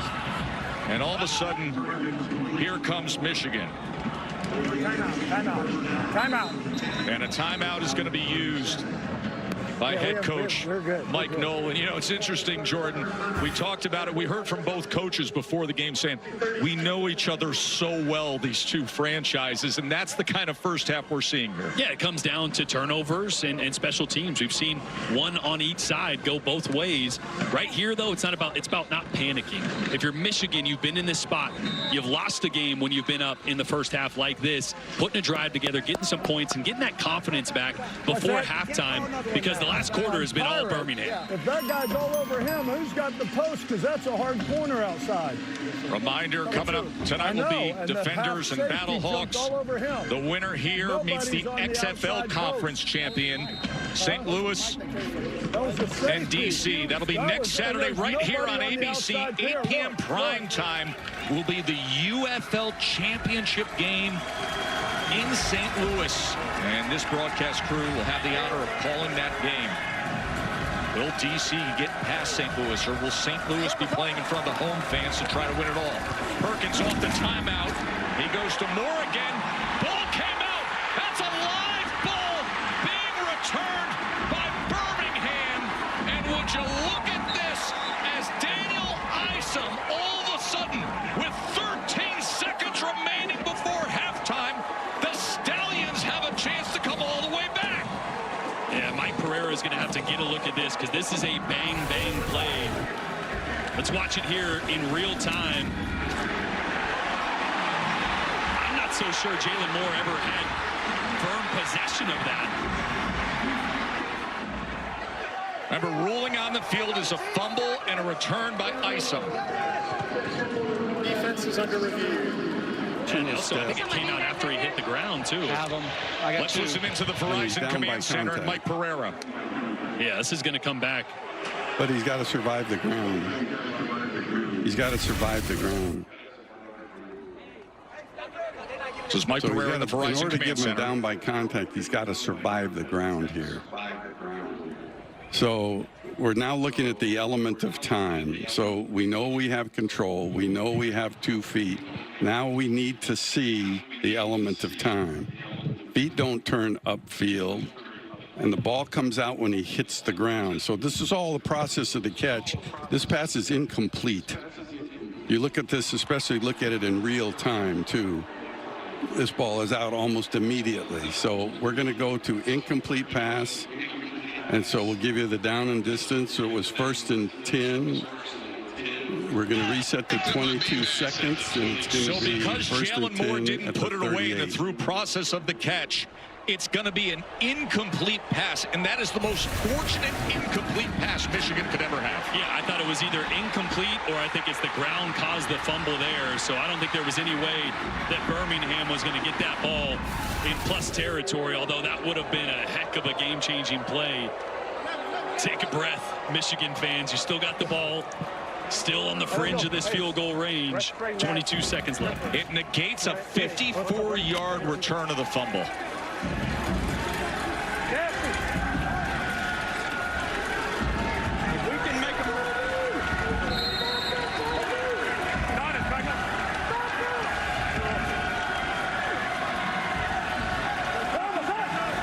Perkins on second down as he tries to hook up at the 30-yard line with Mariner, and that is incomplete. So 17 seconds remain in this 3rd and 10. That's just a drop by Mariner. Has had a slow start to this game. That would have got them in good field goal range, about 47-yard field goal if he would have caught that. All right, here we go. We got win. Try to get the first. Right, all right, here we go. We have the win. Rex, let's go. Rex, Trey, Rip, Chip, Ripper, pin shallow. Rex, Trey, Ripper, pin shallow. Let's go. Hey, Rex, Trey, Ripper, pin shallow. What's up, ready? Pin shallow. I think they're going to try to get the ball out of Perkins' hands quickly and pick up 3 or 4 yards here to make it just over a 50-yard field goal.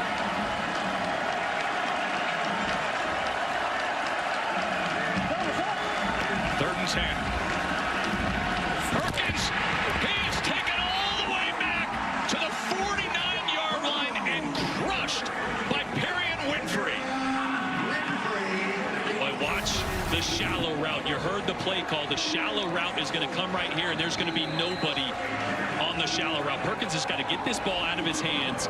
It's a catch and a run, maybe for a couple more yards. At the very worst, you get a much easier field goal attempt. Instead, you take a sack, and that's halftime. You get no points. Marion Winfrey, the former 4th-round pick, who played for the Cleveland Browns with a huge sack to close out a wild first half.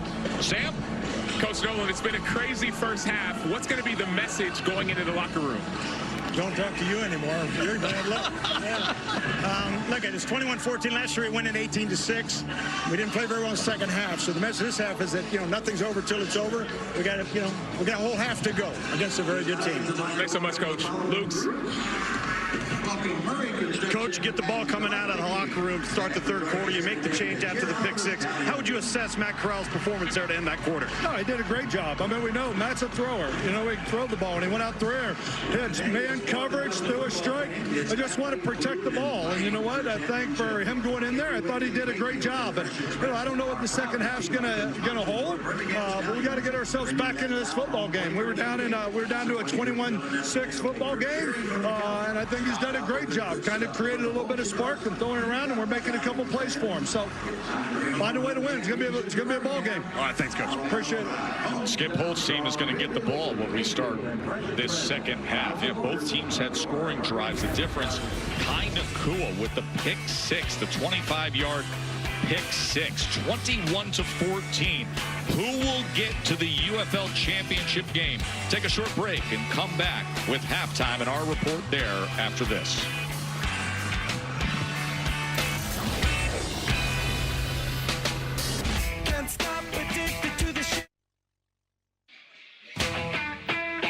Halftime here in Birmingham, the USFL Conference Championship game between Michigan trying to break through. They haven't been able to get it done in recent years against the defending champions, the Stallions. The winner advances to the UFL Championship game next Saturday night in St. Louis. Joe Tessitore and Jordan Rogers with you this afternoon. Let me tell you something, what's been so enjoyable about this season. The total buy-in from coaches and players with the access. No doubt. That's the best part about this league. Hearing the coaches call plays, the coaches coach their players, disagreements, we've heard it all, and even some stuff we can't air. But the stuff you've heard, pretty unbelievable. Yeah, and here is the ultimate all access of the 2025 season.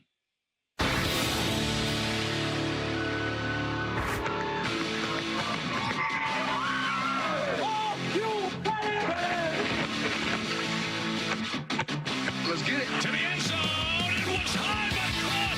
Tyler Claus. Mama, I love you. You know that. I'm pushing the wrong button.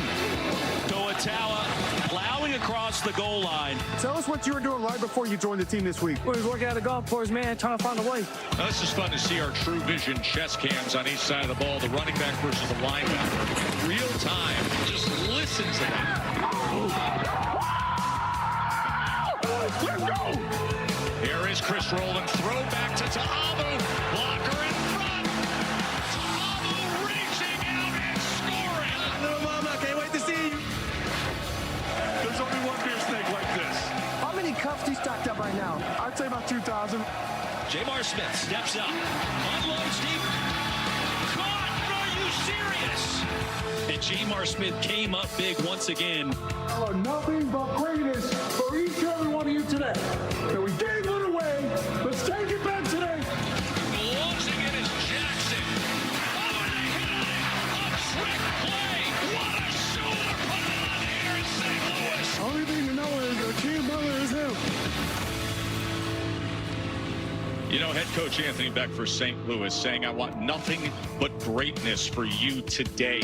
There was a point early in the season where you didn't know if St. Louis was going to arrive at having the best record overall in the UFL. Yeah, their starter Manny Wilkins went down. Max Duggan takes over as the quarterback. A lot of question marks around him, but they have been so good on both sides of the ball. I think they're going to have the defensive player of the year in Pita Dalmopenu as well. They've been really good. It's going to be a tough one for DC. And that leads us to what is coming your way tonight, because it is the XFL Conference Championship, and this is going to be a great one. DC with Ta'amu with that defense against St. Louis with that institutional winning ways that they've developed. Yeah, I mean, Jordan Ta'amu is going to be the MVP of the league, but on the other side, you got Jacob Saylors, one of the best running backs in the UFL. There is firepower on both sides. Hakeem Butler has been a bright spot the second half of the season. This one, there's going to be some points scored, Tess. Max Duggan, the former star at TCU, who wasn't expected to be playing this role, but here he is against the guy who I know you think should be the MVP of the entire league. No doubt. He's got one of the best receivers in the league, and Chris Rowland as well, the shifty slot guy that can throw it, he can run it, he can catch it. Jordan Ta'amu is going to put this league on notice, and he's going to reinforce why he should be the MVP. Remember, the winner today advances to St. Louis next week to play either DC or St. Louis. It'll be 8 p.m. next Saturday evening right here on ABC, and we're going to have the honor of calling that game. Of course, today on ABC, the fun continues into the evening with the dynamic NBA Finals. Remember what happened in Game 1. The Pacers did it again. The ultimate comeback team. Early in the fourth quarter, Jalen Williams, Oklahoma City was up by 15. But at Nembhard, the step-back three, it was a three-point game. But then Captain Clutch, Tyrese Halliburton, I mean, does he not just love the moment, Jordan Rogers? He is having an all-time playoff runs, 4 buzzer beaters, game winners in this series. He's as clutch as it gets. So tonight, Game 2 right here on ABC. Aaron Dolan is our betting analyst. Aaron, get us set tonight, NBA Finals game number 2. Well, for game number 2, OKC is currently laying double digits, but the public is liking the Pacers to cover the spread tonight. The public is also liking the over. One bet that I'll be tracking is OKC in the first half -7.5. I do expect them to start off strong, just like they did in game 1. They held the Pacers to 45 points. They were up by 12 points. They also forced 20 turnovers. Their offense was good in the first half. Their defense was good in the first half. And in this spot, they're coming off a loss. And when coming off a loss this season, we haven't seen back-to-back home losses for OKC at all. That includes the postseason. So I expect them to start off strong. I lay the first half spread -7.5. We'll see how it plays out tonight in the NBA Finals Game 2 as we continue on here. The USFL Conference Championship game from Birmingham. This presentation of the UFL will continue after these messages and a word from our ABC stations. The battle for spring football supremacy is coming. The season hangs in the balance. It all comes down to this. This is a championship moment. The UFL Championship, Saturday on ABC.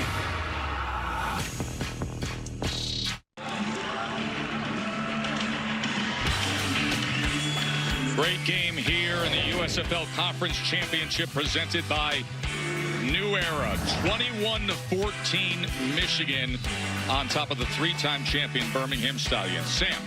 The big message in the locker room was this. It was the defense needs to be better on third down. The focus was stopping number 8 for Birmingham. That's Deon Kane. Expect a lot of man-to-man, a lot of double teams when Deon Kane is on the field on third down.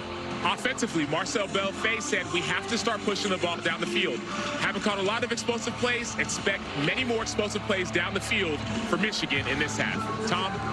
Thank you, Sam. Well, listen, for Birmingham on offense, you're going to have to throw it quick and throw it deep. Nobody gets the ball out of their hand quicker in the UFL than Matt Corral. It's his offense now. Defensively, make Michigan earn it. Don't give them the freebies. Play clean football on that side of the ball. Avoid the penalties, and you'll be just fine. And guys, overall, pay attention to the clock in the second half. With the UFL rules, that is going to matter, and possessions are going to be a premium.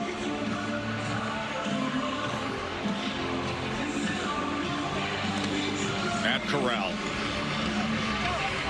with the playoff win against Michigan a year ago.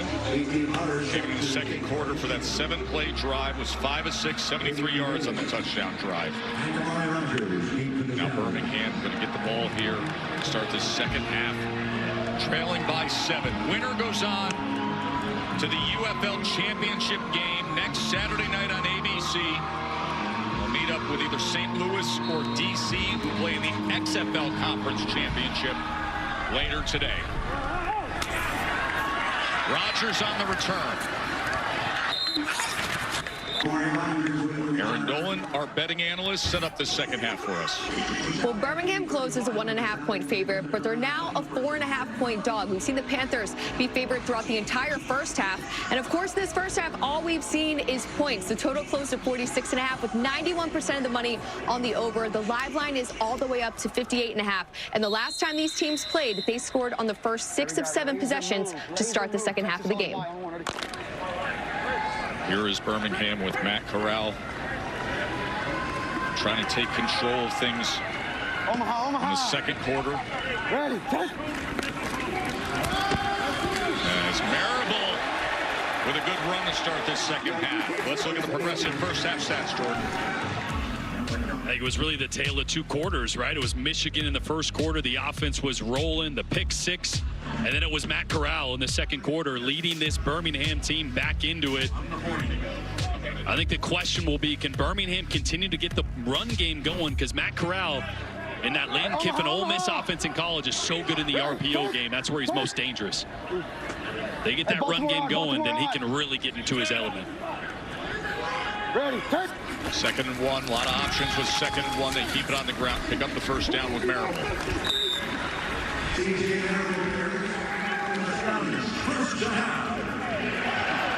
All right, here we go. Let's go razor jump. All the success he Let's had go in college razor football. jump, Florida 45. Razor jump, Florida 45. Razor jump. And now 3 straight spring football championship wins. What you got? Yep. Omaha. Ready. Take. Corral steps up and he's going to run it himself. Oh, man, he slid.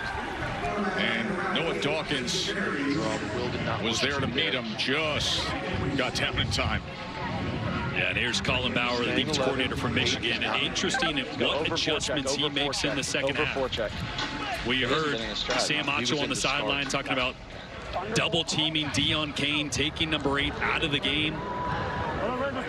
But to me, it's about closing the distance at the line of scrimmage, not giving Matt Corral and these Birmingham receivers the easy free access throws.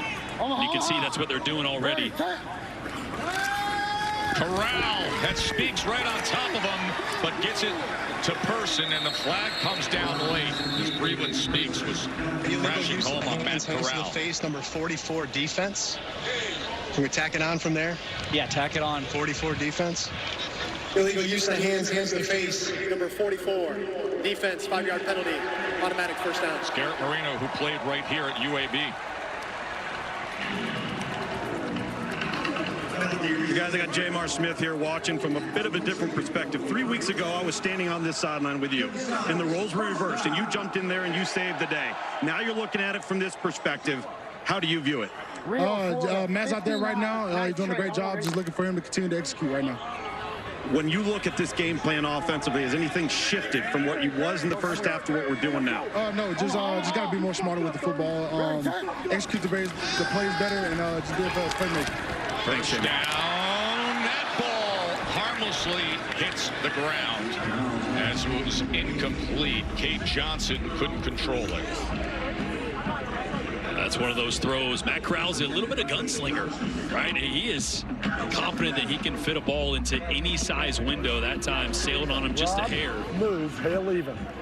I think the most impressive part about Skip Holtz is the decision-making he's made. Not just this year, but over the last couple years with his quarterbacks.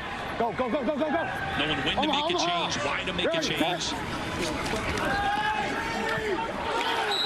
Trying to go with the tunnel to Johnson. I mean, think about it. Last year in this very same situation, he benched Adrian Martinez, the league MVP, because of a bad first half. And this year, J.R. Smith played as good as anybody the last couple weeks. One mistake, and he makes the move to Matt Corral, who's cold off the bench, hasn't played in 7 weeks. 4 days of practice, but already paying off. Rob free, Florida, 46 knife trade. I want to. That's someone that knows his team, and his quarterbacks especially, so well inside and out. And is decisive with his leadership. No shame. Not shy. Third down. Here's Corral. And Corral incomplete. He put it right on Cade Johnson, but it was well defensed by DJ Miller. Yeah, a little bit of pressure coming from the left side. Batshuayi, but the coverage from DJ Miller was even better. And they've tested DJ Miller a couple times already today, excuse me. This ball right on the money, but DJ's coverage even better. Got his hand right in there between Cade Johnson. And that's the stop Michigan needed, right? This game felt like the momentum was all on Birmingham's side in that second quarter. This opening drive was going to dictate a lot of the momentum early here in the second half, and Michigan with a big stop. On guard. Looks like a challenge flag is coming in here. Let's listen in. Yeah, I did not see our guard, 78. Okay. Yes. Potential hands to the face by the defense. Yes. Okay. 78. Are you with us?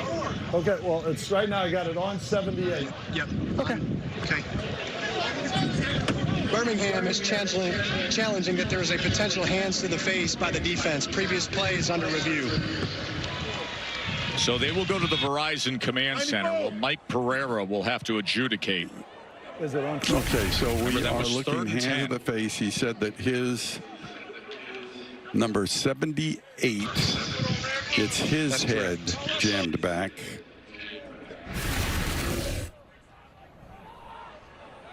Yeah, he does have the jersey. It's interesting. It's not the mask. If you're looking at the shot coming right here, watch that hand's full of jersey, and it's pushing him back. It's got all the look of hands to the face. But then he lets it go. So it is jersey. It's not hands to the face. We're going to deny the challenge. I think that's surprising a lot of folks here. Okay, so we're going to have the result of that. I know, I'm just telling you. Everybody here is looking at Keaton Sutherland's head snapping back, but you hear Mike Pereira explaining that the jersey was involved. Take a lineman and make them look at the sky because it's easy to rush the sky. I know you're not saying we're going to that room. That's unbelievable. Heard Skip Holtz say that's unbelievable because you can't take a lineman's head and make him look at the sky. Yeah, he's got a point. I mean, when I initially watched the replay, I was like, oh, no doubt it's hands in the face. And then you start to evaluate what Mike Pereira was talking about there. The jersey was held. Now, did he push through the jersey into the face mask? You know, he didn't grab the face mask, but that's flirting a fine line. And just Pereira didn't see enough to add a penalty there on replay. So Colby Wadman on to punt after the unsuccessful challenge by Skip Holtz. Flag comes down. Backward rotation looking for the pin. And we'll have to clean up this flag. 32. 32. Yeah, so we're lined up in the neutral zone defense or yes, sir. Team.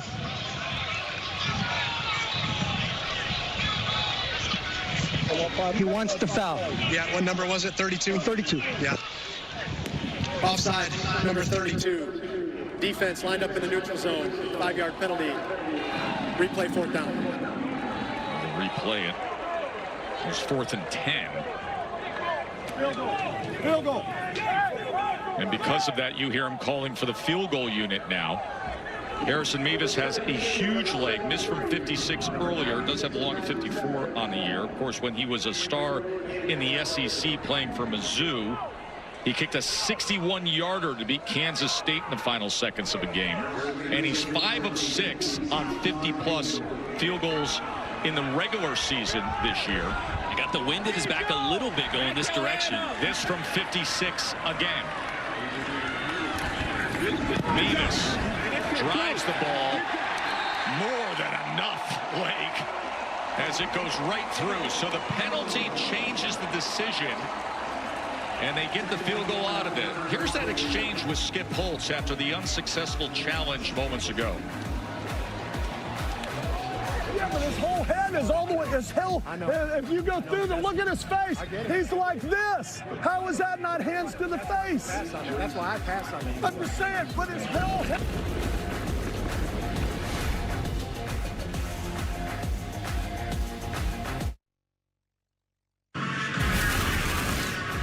Well, we just mentioned the long field goal history of Harrison Mevis. This was back with the 61-yarder for Mizzou to beat K-State.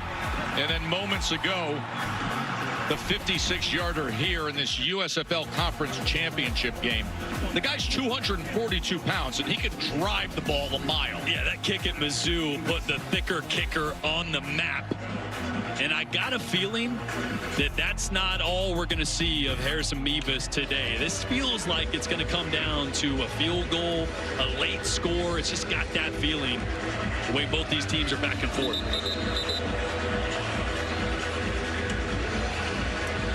21-17. Remember, Kai Nakua had the pick-6 interception return for Michigan that put Birmingham in the hole, and they pulled starting quarterback Jamar Smith. Matt Corral came in deep into the second quarter, and they closed it to a 4-point margin. The winner goes on to the UFL championship game next week against either St. Louis or DC. Colby Wadman is going to kick off with Mevis holding the ball. Malone on the return. Remember, it was a penalty that moved the ball up where Birmingham was able to go for the field goal. Here's Mike Nolan. Listen, guys, listen. It's pretty obvious. Look it. We got a hands in the face, gave him a first down, all right? We can line up off sides, we cost us 3 points. Guys, those are the things I'm talking about. They didn't do a jack to make it happen. They did nothing. They just took the gift and said, I'll take it all day long. You want to give me presents? Give them to me. Get after the rash, damn it, let's go. Come on.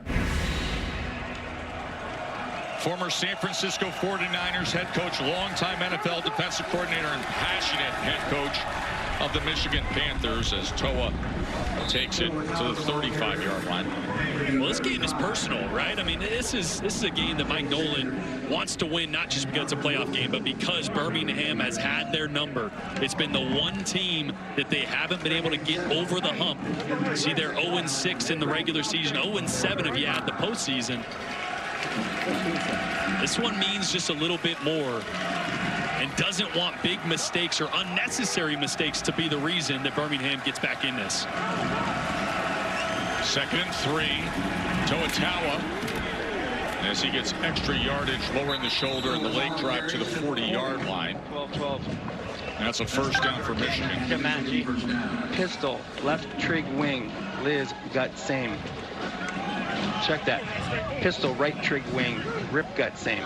Let's go ahead. Pistol, right trig wing, rip, gut, same. What's up, ready? Right trig wing. Right trig wing. 15 seconds.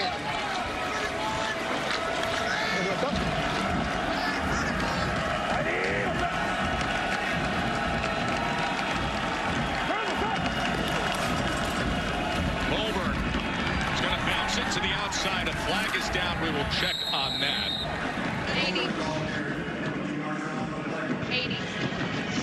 80 on that. Crystal, 80. Yeah, hold at number 80. Okay. Holding, number 80. Offense, 10-yard penalty. Still first down. So I'm here with Danny Etling. So Danny, talk us through not only the play call, but what should we expect to see as you hear the call, and then what we should expect to see. Right. So this play call right here, you know, it's second and long, or first and kind of long, so we're going to get some back. We're going to motion over the Z, trying to get a man zone, trying to get some soft coverage here. We're going to throw a screen to number 1. Siosi here, number 4, but he's number 1 on the trip side. Going to fake counter so we can get the defensive hands in. Oh, we just missed it. That was a dangerous screen right there. Siosi got pushed back and the ball went out. Probably get back on track. Just get half have a third down where you can have a manageable down and distance. So I'm going to let you listen to the call and then talk us through Rex, nasty exit, Len Hank hook. Rex, nasty exit, Len Hank hook. Rex, nasty exit, Len Hank hook. So we'll have 2 motions here. We're going to motion the X from a stack out wide. Should help us get kind of a man zone. And then we're going to send the back kind of like on a exit motion where he's going to tell us kind of an out leverage or not. So right now he's going to start with the Y. It's getting grabbed, work out to the flat here. And we're going to have a third and long here. It's Malik Turner with the reception. It will be third and long, Sam. So I'll let you listen again. And one thing as you're listening, there's a chemistry with you all in the quarterback room. Where is that chemistry from? Liz, chip, speed, pin. Rex, Liz, chip, speed, pin. And if you can't get your pin in the quarters, you can always check down. Yeah, we're going to go 2x2 here. We're going to have a post and an in on one side, an out and a more, so a mandatory outside release on the other side with a check down by the back. We're going to look for quarters here on this post and inside. Looks like we're going to get it. So I think we're going to be working this post in on this left side. Here's 3rd and 14. Perkins, look at the time he has. Can he pick it up with his legs? As he tries to cut back, spins free. Can you believe that from Bryce Perkins? What a play, Bryce Perkins. Boy, it's going to be Marvin Wilson on the left side here that falls down, and as he gets up, he goes inside, which allows Perkins to out-leverage him and use that athleticism. That's really the first time we've seen Perkins get outside the pocket and look like his old self. A 29-yard run in a spot like that. Steve Linton unable to make the tackle at that point. First play of 20-plus yards, and a critical first down comes with it. Colburn, as he gets it inside the 30-yard line. Winner goes on to the UFL championship game next Saturday night, prime time on ABC. Birmingham has won 7 straight in this modern spring league history against that man, Mike Nolan, former 49ers head coach, Michigan Panthers head coach. 21-17, and Michigan on the move. So it's number 6. We're going to motion him across the field. We're going to get a kind of a tell. If we can get access or kind of a leverage on this throw, we're going to pull it and throw it. So that's what he kind of sees. Oh, it's lineman downfield. Completion to Malone. I know they're working on a penalty, but you were answering earlier about the chemistry within the room. Tell me about that again.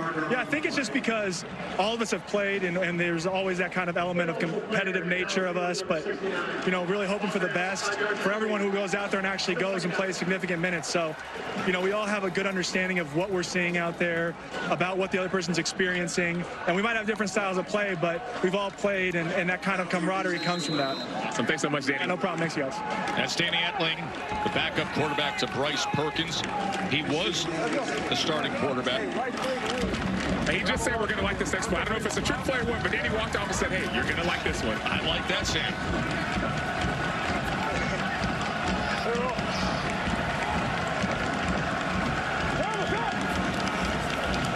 Play action. Perkins with a shot downfield and right into the hands of Devin Ross. Oh, it's just a wheel route. Ross back from injury. Great slot receiver. It's a really good job of Perkins reading that high safety or the corner that went with Nakua, which means nobody's down the sideline. You see Nakua there, 86, running that curl route. Corner stays with him. Nobody over the top, and a great ball by Perkins down the side. Really good job by Ross keeping his feet in there, toe tapping on the sideline. 29-yard reception for Devin Ross, who has NFL experience with the Titans and the Patriots. Former Colorado Buffalo star. Right into the end zone. goes Tawa. What a response by Michigan. Carries into the end zone for the Michigan touchdown. 2 rushing touchdowns on the day for Tawa.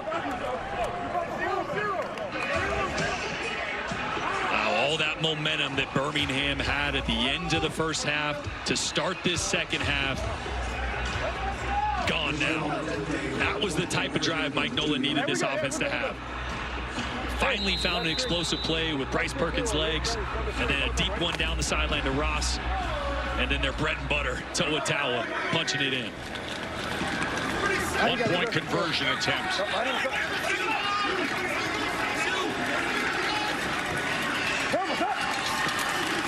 Perkins to the end zone. And able to haul it in is Jalen Moore. Boy, great block by Noah Johnson on the touchdown. Let's go back a play. Watch the center, number 61, ends up blocking 2 guys, getting Tawa in the end zone. And this ball by Perkins was not thrown to the guy that ended up catching it. You see Tawa extended the lead, and here's that conversion. That was I hope someone's down there. Jalen Moore was. It's a presentation of the UFL. Will continue after these messages and a word from our ABC stations.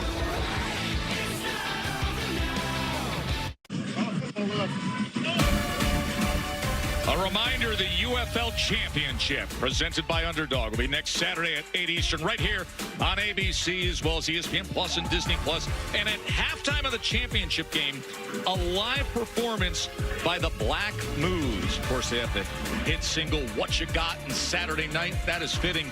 But What You Got, I'll tell you, Bryce Perkins got a little something. Had that 29-yard scramble on what was 3rd and 14. And that kept the touchdown drive alive, and thus the 11-point margin here in this USFL Conference Championship game as Michigan. They've been trying 7 straight times. They haven't been able to get past Birmingham. 3 straight spring football championships for the Stallions. Sam? So I'm here with Bryce Perkins. So there was a couple amazing plays, but we're gonna watch one of the passes that you had on this last drive. So we're seeing what you're seeing. Talk us through and then draw what you're seeing as you develop this pass. Yeah, I mean, from the jump, I mean, we noticed there was no safety back here, so you know, they were in some type of cover 0. So man-to-man, you know, we have a great man beater with this out and up. We run so many flat routes. We run so many stem options right here. So, you know, at the end of the day, D-Ross does a great job getting his head back and then getting that defender to trigger. And after that, you know, trust it, kind of give him a good ball and let him go make a play. So, I mean, if I kept him up a little more, he may have scored, but, you know, he did a great job of making a play for us. It's the winning mentality. It seems like everywhere you went, Chandler High School, Virginia, you've taken your team to championships or won championships. What is it going to take in this game for y'all to win? Just complete 4 quarters. You know, you can't get too high on you know, scoring drives or mistakes even. You got to keep rolling it until the clock's at 0 because, you know, this offense is good, this defense is good, so they can make plays on both sides. So for us, we got to dial in every time, and when your numbers call, make a play, man. That's all it is to it. Awesome. Thanks so much, Bryce. Thank you. The widest, he's coming off the edge. Omaha. Corral. In at quarterback for Birmingham. Gonna take a shot downfield. And that was nearly intercepted by Kai Nakua, who had the pick 6 earlier, was underthrown looking for Jalen Camp. Yeah, you're going to see Michigan bring a cross dogs pressure. So Matt Corral is going to be on his back foot here, and he's trying to get this like 60 yards downfield.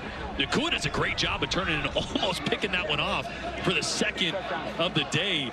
If Corral can step into that, he's got every bit of an arm to put that over the top, and it could have been a big play. Yeah, if Corral steps into that, Camp is probably running in stride with the ball, but that pressure got to him.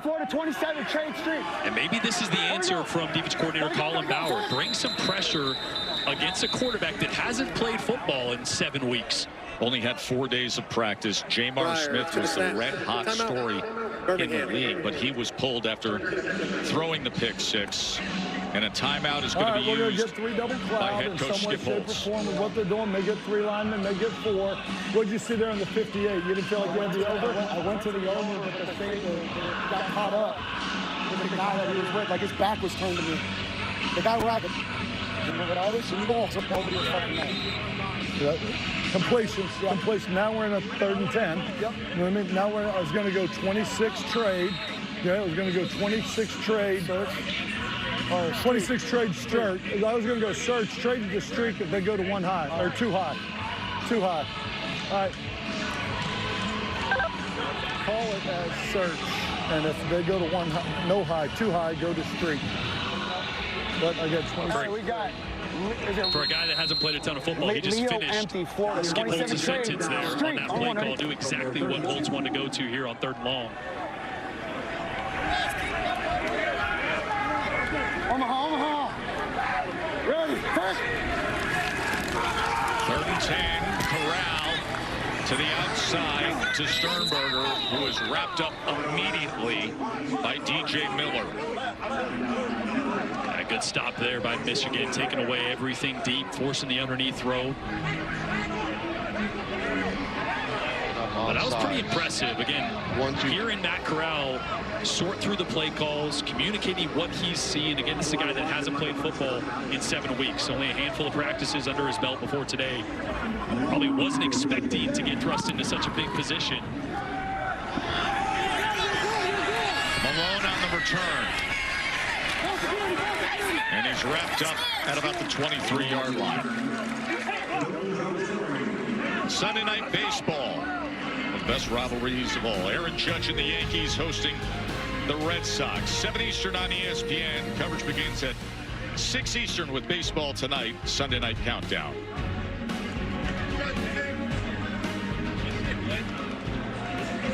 Who will have the crown in the UFL? We get that answer next Saturday night on ABC. 28-17 right now. Michigan on top. Bryce Perkins 15 of 19 passing. Totawa 2 rushing touchdowns. Perkins has the 1 rushing touchdown, but really one of the plays of the game, his 29-yard run on 3rd and long.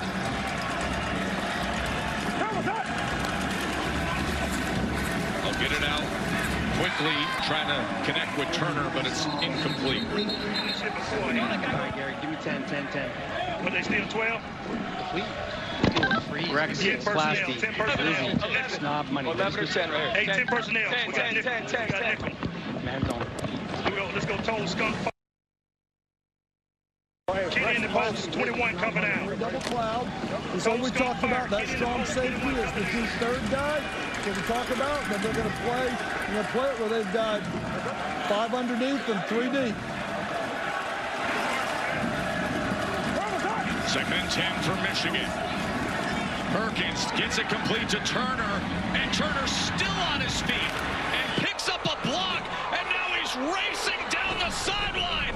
Malik Turner, my oh my Panthers.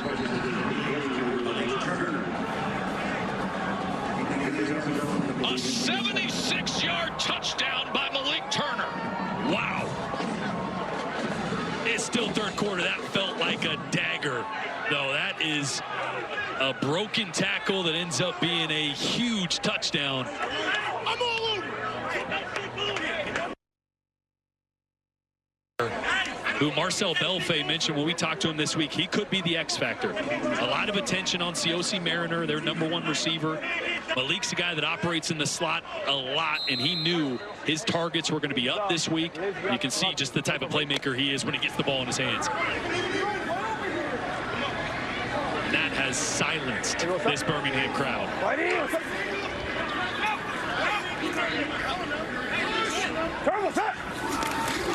Conversion.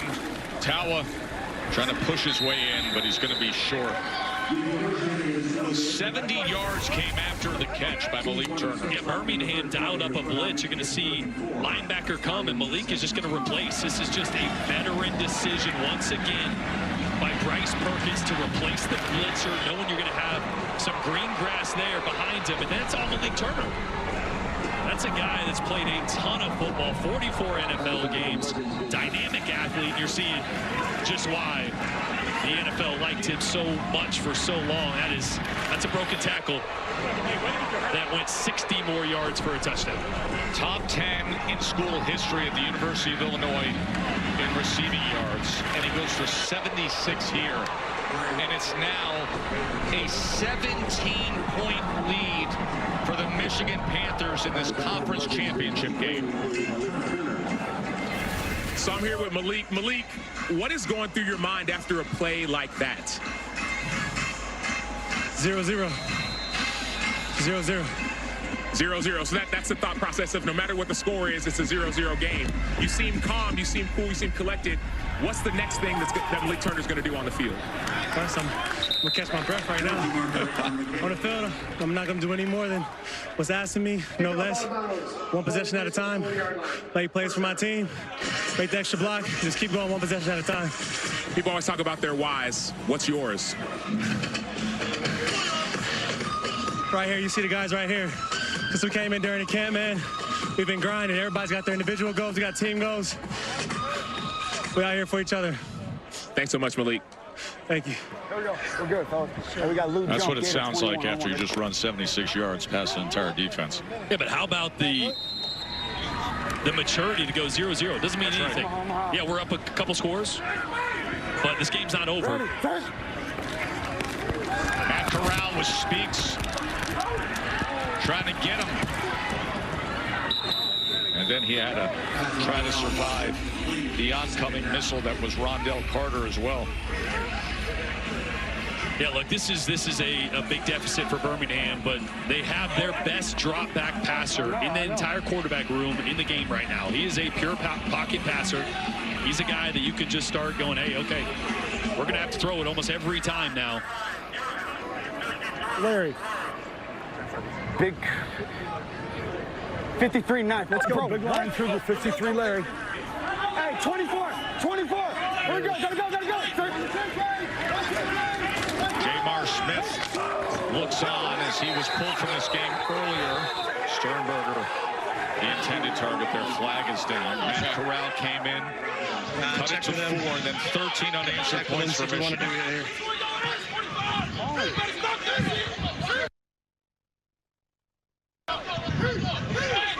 Let's take him back. Yeah, so we're going to take it back. It'll be second down again. Illegal shift, offense, not everybody was set. 5-yard penalty. Second down. And we just saw Matt Corral look to Skip Holtz and give him the sign, hey, I need these play calls faster. I want to get to the line of scrimmage. I want to see what the defense is in. It's a guy that is used to... Yeah, there's some big miscommunication going on right now. Corral's not even sure what play call was just called. I was going to mention, he's used to that up-tempo Ole Miss offense, Lane Kiffin, of quick play calls, getting the line of scrimmage fast. There's some frustration or miscommunication going on right now between Skip and Matt. Here we go. He played for Lane Kiffin at Ole Miss when Jeff Levy was the offensive coordinator in that great season they had, a 10-win team that made it to the Sugar Bowl. 34. Blue, empty Florida, 44 on 1. Ready? Let's go. 34. Omaha. Ready, take. 3rd down and 10 for Corral. Going to try to run for it as he strides out right near the sticks. So it's depend on the mark.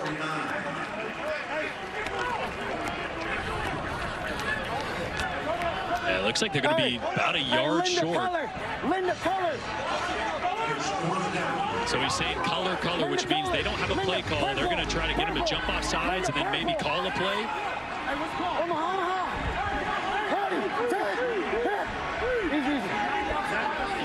See if Skip decides to call a play. Yeah, he's going to. Offside. His helmet is offside. They're offside. Throw it. Corral on 4th down. Gets it complete to Davis for a big play. Flag is down at the 22-yard line. Boy, what a great play call. You're going to see the route come all the way from backside. You're going to move the pocket just a little bit to give a clear view for Matt Corral. And Davion Davis came right into that opening. I love what Skip did there, though. Let's get a look and see what coverage they're in. And let's get the right play called. You see the face mask there at the end of the play by Kainakua. You always know when you watch Skip, if he's looking at his play call sheet a lot, he's not really in rhythm. He's questioning, well, what are they in? What do I want? He's searching. Here we go. You know he's in rhythm when he drops that thing, and he just starts calling plays from the top of his head. Seattle odds, Seahawk odds slant. Big line, Seahawk odds slant. First and goal, Birmingham. Boy, could they use this before this fourth quarter gets underway. Omaha. Ready, set. Corral, there's the slant, but it's incomplete. Trying to get it to Deion Kane. You heard that play call, but they couldn't connect.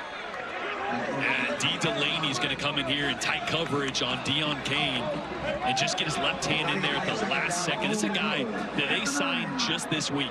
D. Delaney is over 880 snaps in the NFL, so he's a guy that has a ton of talent, ton of experience. We're heading to the fourth quarter with Birmingham knocking on the door to close into this lead. Winner advances to the UFL Championship game. Conference championship on the line with the fourth quarter when we return.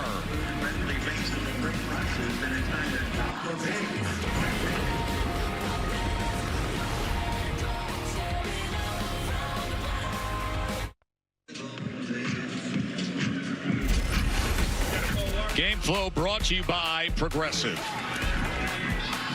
Oh, it started with Jamar Smith and a hot Birmingham offense. And then it was the mistake. Kai Nakua, the pick six, broke the game open 21-6. Matt Corral once again trying to be the savior off the bench, and he led a great drive, cold off the bench, and the momentum really felt like it was getting back into the Birmingham hands. But it was Bryce Perkins, Toa Taua, with back-to-back scores that blew this game wide open on the Malik Turner catch and run. And now Birmingham's got to get points here. A touchdown is almost a must here with the fourth quarter start. Starting in the fourth quarter, Corral looking for an opportunity to go straight up the middle as he dives ahead inside the 3-yard line.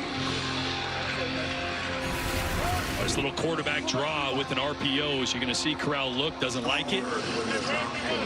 Takes off. He's athletic and he's slippery too. He's a smaller frame guy. Now 3rd and 3. And goal to go. They got to get a touchdown here. But I imagine they'd go for it on 4th if they come up short. No doubt, down 17. Corral back in the end zone. For a touchdown, Davion Davis pulls it in.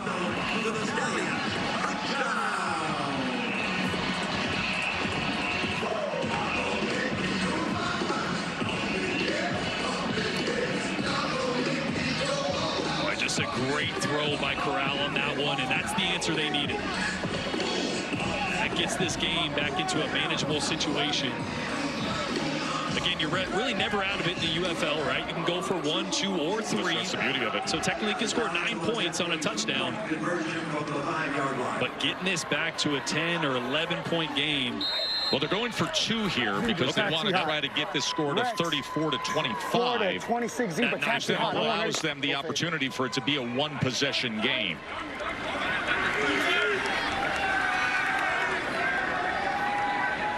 So a 2-point conversion attempt.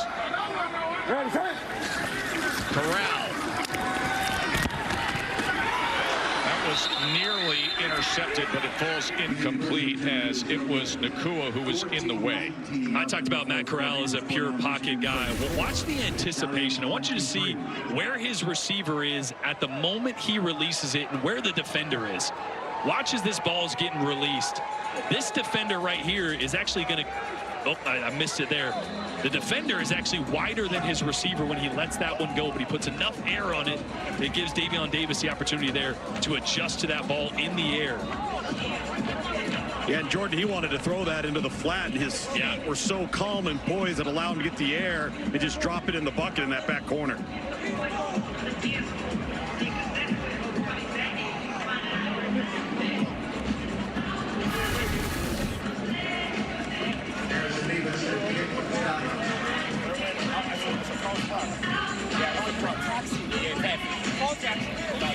Time is their enemy right now.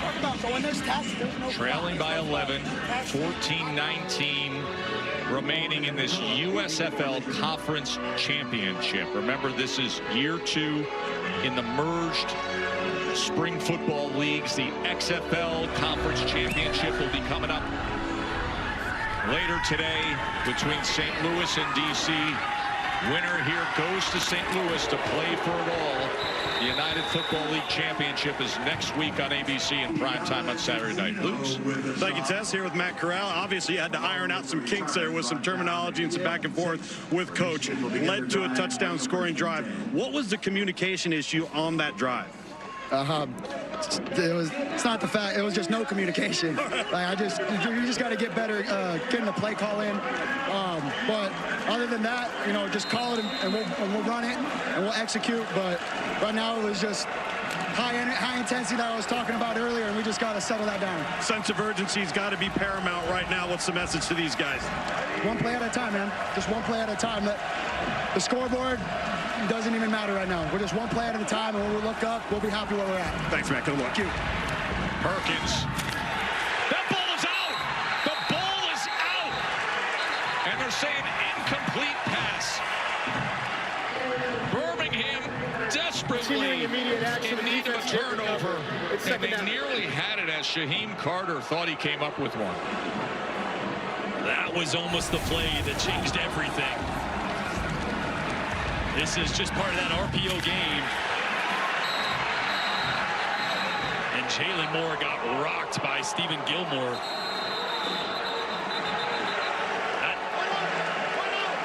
They're going to look at this one. Let's see. Did Jalen Moore have possession? And if so, does Birmingham have a golden opportunity? Was an incomplete pass. Is there a clear recovery by Birmingham?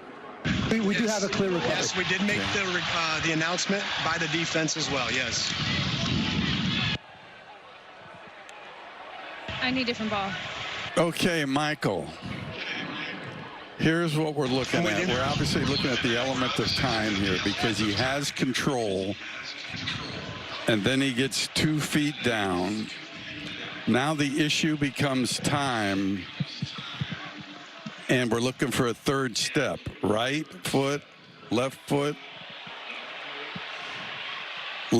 first with control. Left, right, left, then hit, then ball comes out. So he has fulfilled the element of time.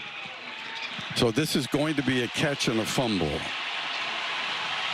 And there is a clear recovery at the 21-yard line. Here's what he's looking at. The crowd here can hear Mike Pereira in the Verizon Command Center. So it's going to be 1st and 10 and that's at the the reaction 21. you're hearing. In real time, it looks bang, bang, but what Mike's talking about there is after the catch, it goes left foot, right foot, and then that left foot again starts to brace to make a move, and that's that element of time, that football move. And what a play by Gilmore. Massive. This is massive. Unbelievable.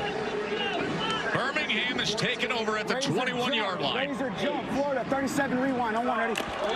Razor.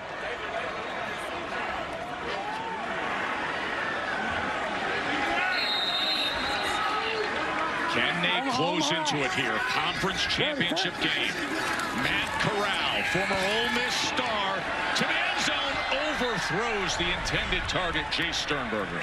Yeah, you can see right there, he said to me, I got to drive that. He put a little too much air on that, trying to fit it into Jay Sternberger in a little jump ball situation.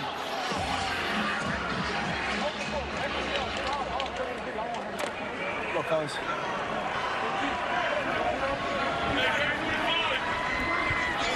Left foot up. Yeah, we're good. Yeah, he's coming. Omaha. Ready, take it. 2nd and 10, Corral. Down to the 5-yard line, and he's got it complete to Jordan Thomas. Boy, this might be a no-look pass from Matt Corral. Watch his helmet. He's looking right, and last second rips that in right over the middle to Jordan Thomas. That is a big boy catch in traffic from the 280-pound tight end. 1st and goal, Corral to the end zone.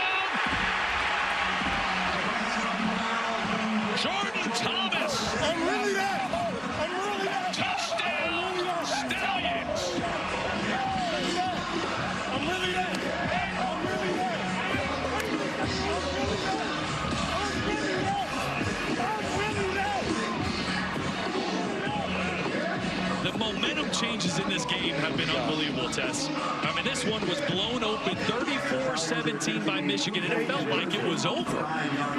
And then back-to-back drives, Birmingham has just stole the momentum right back with the big defensive play. Back-to-back dimes. 18. By Matt Corral. Even. They are going for two to try to make this just a field goal margin. They just trailed 34-17, but there's a little magic happening here. Corral, incomplete. It will remain 34-29. I mentioned it was the big turnover. Stephen Gilmore with the hit on Jalen Moore. Shaim Carter with the fumble recovery gave Birmingham the ball around the 20-yard line. And then it was the RPO to the 6'5", 280-pound tight end Jordan Thomas. And Birmingham's back. This presentation of the UFL will continue after these messages and a word from our ABC stations.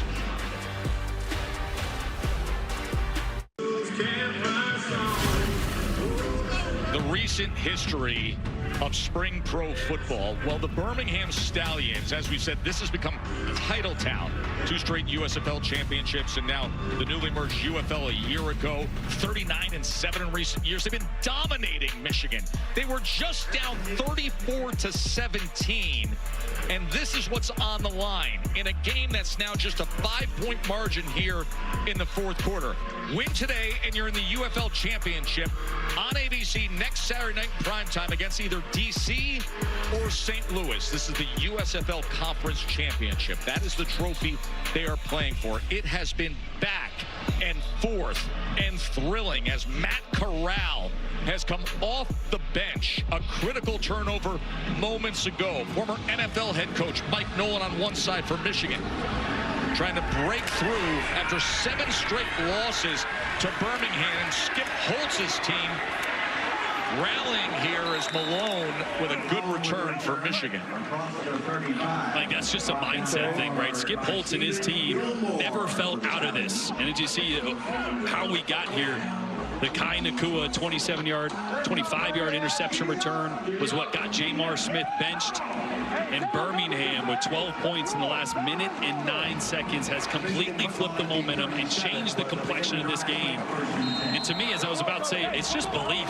They expect to win these games. And you can tell, even down 34-17, they didn't flinch. They believed they were going to get back in this, and they did. So now just over 13 minutes to play. And Michigan trying to hold on here. Bryce Perkins gets it quickly out into space on the RPO to Cole Hicatini. This is where Bryce Perkins and Marcel Belfay, the offensive coordinator, just don't panic. Right? I mean, first quarter you dominated by just ball control. It was the 3 or 4 yard runs. It was the RPOs, taking the easy throws. Don't feel like you got to make a play that's not there. Hurry. 12 seconds. 10 seconds. After the 6-yard reception by Hicatini. Second down and 4. Down to your left.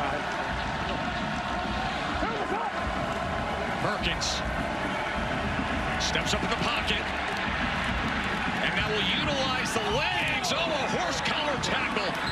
As Carlos Davis, the former Nebraska Cornhusker star, was bringing down Bryce Perkins. Horse collar tackle. 96 defense. Personal foul, horse collar tackle, number 96. Defense, 15-yard penalty. Automatic. First down. It's actually a pretty good job of compressing this pocket, forcing Perkins to step up in a tight lane. But man, that's just what Bryce Perkins does best, right? Finding that opening despite a good pass rush. And then just the mental mistake by Carlos Davis, put that big mid out and getting the back of Perkins' jersey.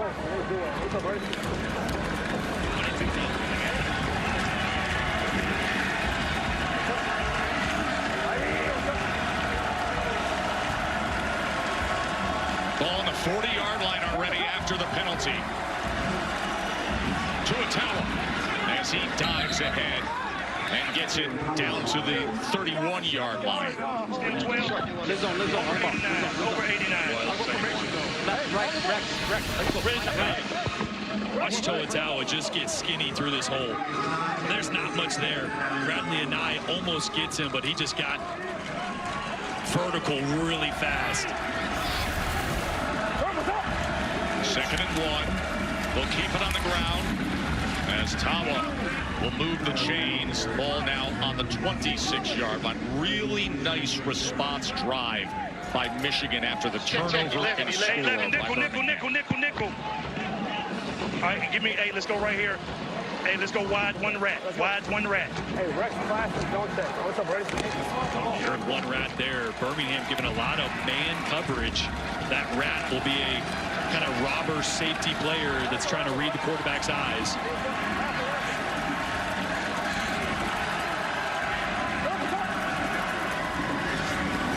Colburn on 1st down as he is tripped up after a gain of about 2.5 yards. Yeah, we haven't even mentioned it yet. Colburn got the nod today over Nate McCrary, who was 5th overall in the UFL in yards, has done a really good job, but they liked what Colburn brought out of the backfield as a pass catcher. He's got a little bit more wiggle to him. Good compliment to the North and South To'otawa. As Colburn will get out onto space in 2nd and 7, empty set for Bryce Perkins. He's going to run it himself as he dodges a man and makes it to the 17-yard line on what was 2nd and 7. So the ankle is looking better and better as the game goes on. It'll be 3rd and 1. Bear might shoot, Banana. Everybody got the back.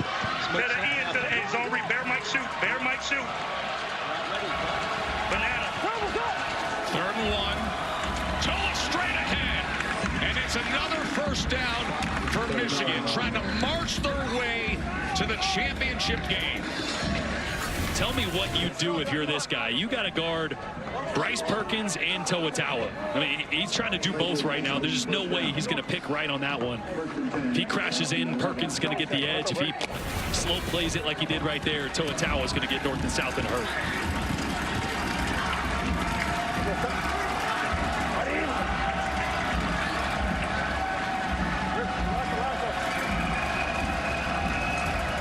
First down just outside the 10-yard line. To'otawa again as he bruises his way just inside the 5. What a great patience. 11. To'otawa. Here you go. Left, Zorro. Pistol left, Zorro, Liz zone. Pistol left, Zorro, Liz zone. You're probably going to have to go Matt next play. Marcel Belfay's just leaning on this offensive line right now. Another run play call. Birmingham doesn't have an answer. And they are tired on defense, Jordan. A lot of hands on the hips, and the rotation on the sideline over here is on one knee. 9th play of the drive to that point, Ludes. 2nd and 3. Tawa brings it right in. You can't do better than that after the surge that Birmingham just had. A 9-play touchdown drive by the Michigan Panthers. And it was death by 1,000 cuts from To'otawa. I mean, just the zone read. You're never going to be right that time. They play the contain on Bryce Perkins, and no one there for To'otawa up the gut. As Joe McStats reminds everybody that 3 times Birmingham cut the lead to single digits, and 3 times Michigan has answered with a touchdown. So a great stats guy over to the left. That's big time over there. Conversion attempt. And lowering the shoulder and just driving his way in is Tawa.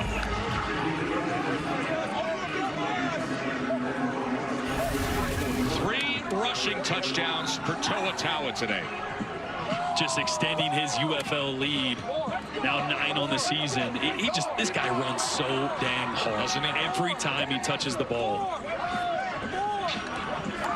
And there's Bryce Perkins' family's mom, Lynette, dad and brother Paul, loving the comeback and loving the drive and the answer from this Michigan offense and their superstar, Bryce Perkins. 41-29, Panthers on top.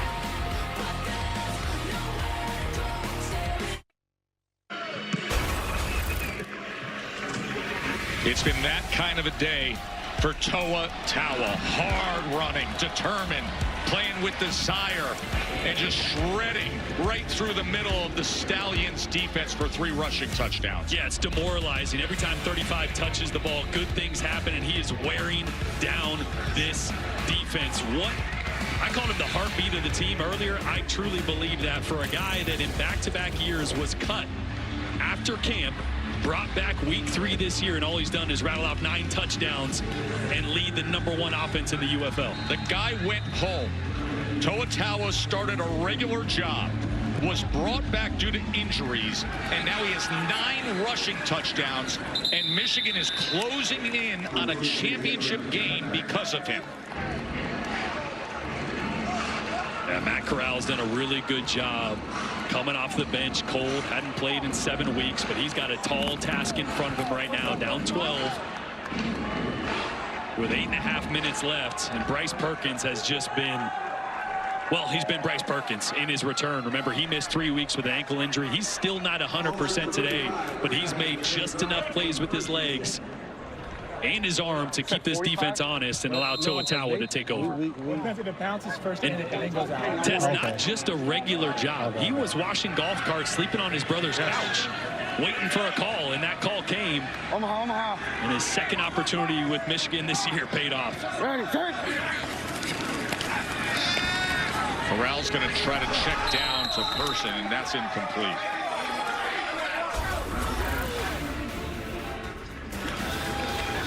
Remember, he came in for Jamar Smith, and for a while there, it looked like there was going to be some magic with Matt Corral. Yeah, came off the bench dealing. Every throw was on the money. It was exactly the spark that this Birmingham team needed. You saw the big touchdown throw, great touch and anticipation to the corner. But every time Birmingham has felt like they grabbed that big momentum back, Michigan has had an answer. Deontay Brown is being helped off the field by the medical staff. Former Alabama Crimson Tide star for Nick Saban, who was just an absolute road grader when he played on the national championship teams. They listed him at 344 pounds. He may be a few biscuit sandwiches over that. Oh, quite a few. I think maybe a dozen. Man, he's fun to watch, though. You love those big boys up front. Hey, right. Omaha. Second and 10 now. Corral, shallow cross as he gets it to Kane. And Kane will have the first down. And keep in mind, if you're new to watching the UFL, you can have 9-point possessions. You can go for a 3-point conversion. Let's go. So a 12-point margin is still a touchdown and a field goal away because of that. No doubt. And this is where I love Matt Corral operates so well in the tempo. He's so familiar with it from his time at Ole Miss in college. This is where he can get in rhythm. Corral drives the ball, and it's intercepted by Tarpley. Arnold Tarpley on the return.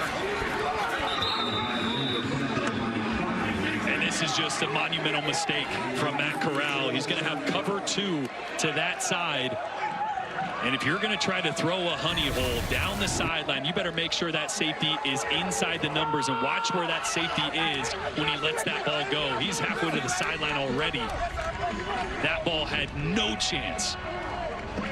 And Arnold Tarpley, the all UFL safety, he's made about 2 or 3 big plays today, breaking up the balls, breaking up big plays, and that time getting the interception when Corral. He's been excellent. Yeah, tried to force it into a. Of course, he was excellent in the SEC at Vandy. You always got to watch out for those Vandy guys. Brains and brawn, you know, that's what they say. So Michigan takes over with 7:40 to go and a 12-point lead, trying to find their way into the UFL championship game. That'll be next Saturday at 8 p.m. Eastern right here on ABC. Toa Taua, if you want to ride somebody in a 4-minute offense, that's the guy. Yeah, this is where this Michigan offensive line needs to roll. So we're talking away from, you can't lead him down the field in that honey hole. And that, but you lead him downfield, that's the one guy you got to eyeball, because we talked about the width that they get. And it's exactly what we saw in the replay, right? The honey hole. is 18 to 22 yards. If you throw that further than 22 yards downfield, that safety is off the hash like he was. That's what's going to happen every time.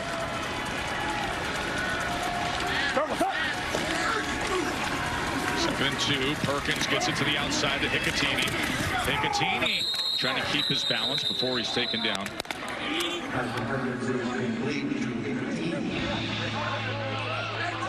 This is where it's paramount for Birmingham to force a field goal here. That goes without saying, but again, just to reinforce, you can get 9 points on a touchdown. You can hold to a field goal. You're still 2 scores. And think of what this means for Mike Nolan. 7 straight times since the USFL came back in recent modern Spring League history, they've been defeated by the 3-time champion Stallions. And now 6.5 minutes away from making it to a championship game by coming on the road here in Birmingham in what has really been a wild game, an absolute wild game.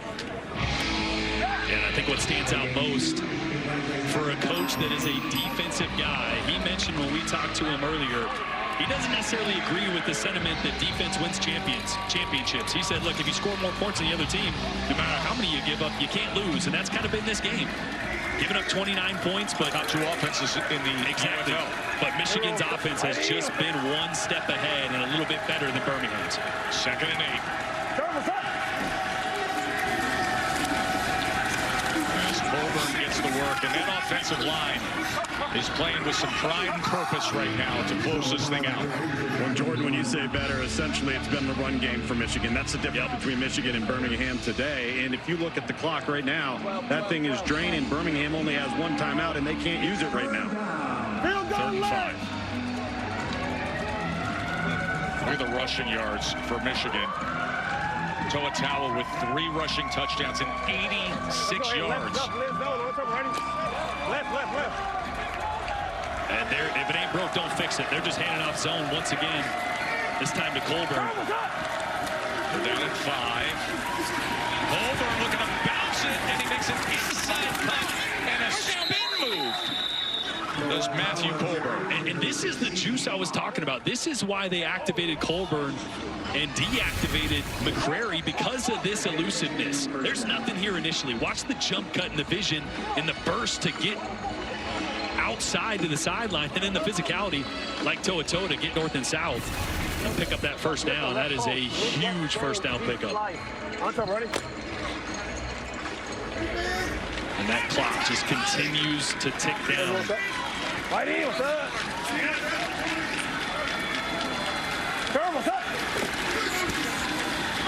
Colburn ran into an offensive lineman and then is tackled right near the line of scrimmage.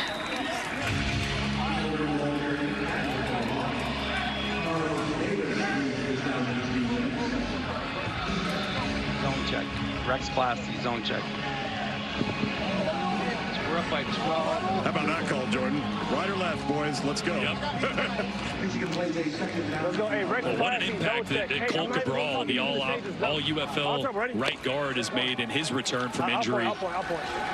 Just that inside of the offensive line has gotten pushed over and over and over for 4 quarters. And these last 2 drives by Michigan, these are how you win championships. Doing it this way.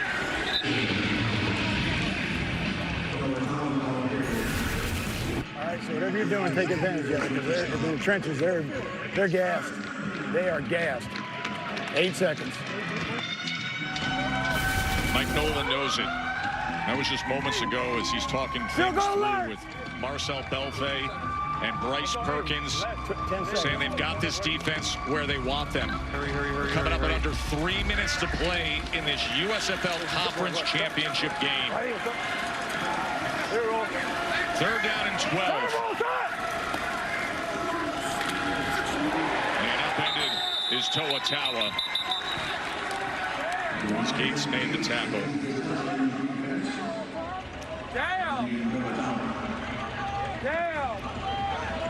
And Michigan facing a 4th down, and the field goal unit will be on the field as Birmingham is going to utilize a timeout. Hey, look.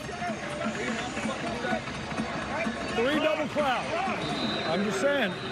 Three double cloud. Can't emphasize enough some of the outstanding stories that happen in the UFL, which is really a league of opportunity and how hungry these players are. And for Toa Taua to consider where he was in life just weeks ago, a guy who, as you said, was washing golf carts and living at his brother's house, and now here he is starring like this at a team that's trying to close in on championship. Look, having been a guy that was on the bubble of NFL teams before, anytime you get cut for the second time in a row, second year in a row after camp, you really think that's probably it. That was probably my last chance, and it wasn't for Toa Taua. The phone rang a couple weeks later and paid off for him and this Michigan team. B.T. Potter, the former Clemson Tiger kicker, with the 36-yard field goal. And that pushes the lead to 15, 44-29. Sam? So I'm here with Paul and Lynette Perkins. What does this feel like, and Paul and Paul Jr., what does this feel like for you, Lynette, this being your first game? It's really exciting, especially since I don't believe they've beaten the Stallions before. So this is a great day for all of us. We're excited. And then for you, Paul, what does this look like to watch your son beat a team that this team has not been able to beat all season long, really for the last 2 years? Well, Sam, you know, first I want to give it up to my Lord and Savior, Jesus Christ. And without him and his guidance, there is no Bryce Perkins in football, because he had a fractured neck, C4, C5, and he totally recovered, and he's proven at every level that he can do. And it's very exciting to see him continue to play at a really high level. Awesome. Thank you so much, Paul. Thank you. Family of Bryce Perkins, who watched their son come up in Arizona, star at the University of Virginia, play for the LA Rams, and never give up on his dream as he's closing in. That's a live ball that's picked up by Amari Rogers, but closing in on playing for a championship. And I think the big question mark today for this former MVP candidate was, how was his mobility? Was it going to be the same Bryce Perkins with the playmaking ability with his legs that we saw it from Jump Street? And I think he got better and better as the game went on. Even a Bryce Perkins at 80 or 90% with that banged up right ankle was just too much for this Birmingham defense. The decision making on that zone read, the RPOs, the elusiveness. We've seen the full package of Bryce Perkins, and the reason he was the front runner for the MVP before he got hurt. Okay. There are the numbers on Bryce Perkins. That's the thing. Normally, when you got a guy that can make the type of game-changing plays with your legs, you usually sacrifice a little bit of efficiency in some of the passing aspect. Bryce has been, all year, has been so efficient, so accurate. He manages the game.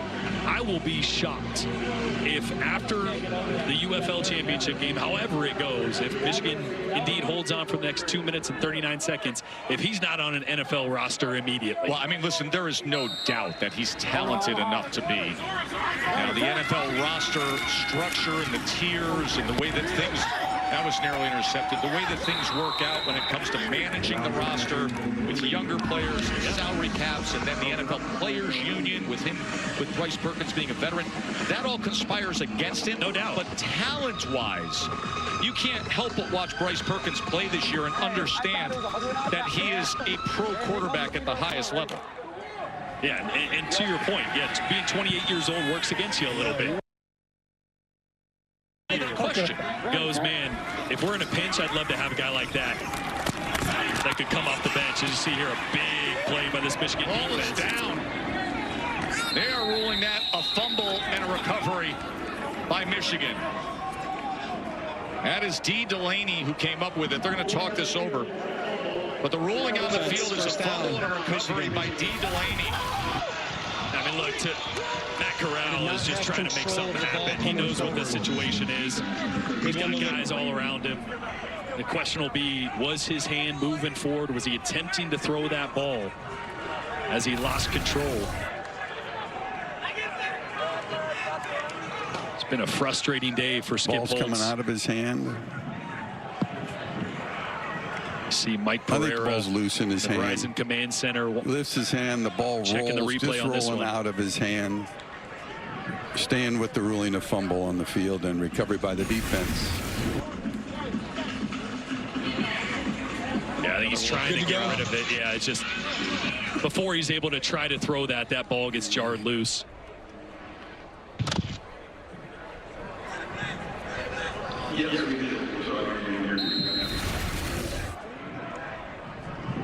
And Bryce Perkins will look to put this game away, handing it off to Colburn. And the Michigan Panthers are coming up on a 2-minute warning and thinking about bringing this thing in for a nice landing towards a championship game. This presentation of the UFL will continue after these messages and a word from our ABC stations.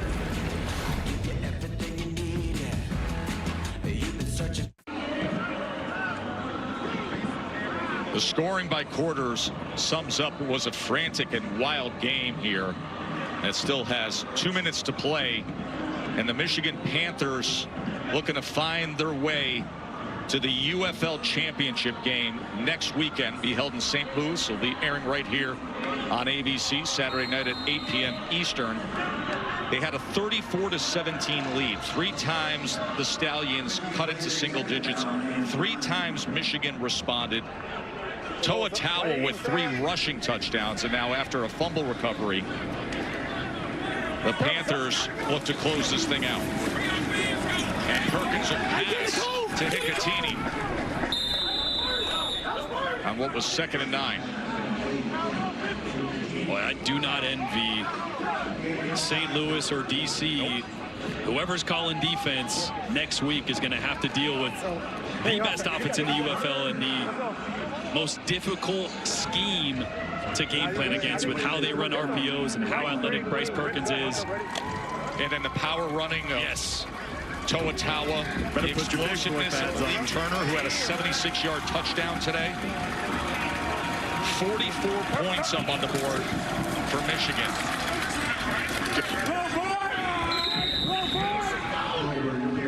Remember, this Stallions defense is 2nd in the UFL in scoring. Right. People don't put these kind of points up on this defense. We're going to be hearing from Mike Nolan in a little bit here, the head coach. Hold back to 0. Just hasn't been able to get through against Birmingham until this moment. 7 straight Michigan has lost to the Stallions until today. Victory formation for the Panthers. Bryce Perkins, we heard from his family and how special it is to them to know the injuries he's overcome in his career, to see him get to the highest heights of the NFL and never give up on his dream and play here in the UFL and keep punching ahead, and now a minute away from making it to a championship game. Let's go. Let's go. It's 2nd down. That guy was a star in the backfield. Toa Taua with 85 yards and 3 rushing touchdowns today. Kai Nakua had a pick-6 touchdown that started to gather a lot of momentum for Michigan. A special season for the Panthers, Jordan. No doubt. Credit to Birmingham and Skip Holtz, 5 different quarterbacks, but there will be a new spring champion this year. And Michigan looking really strong as Mike Nolan finally gets over the hump against the Birmingham Stallions. 0-7 until today. That's got to feel pretty good.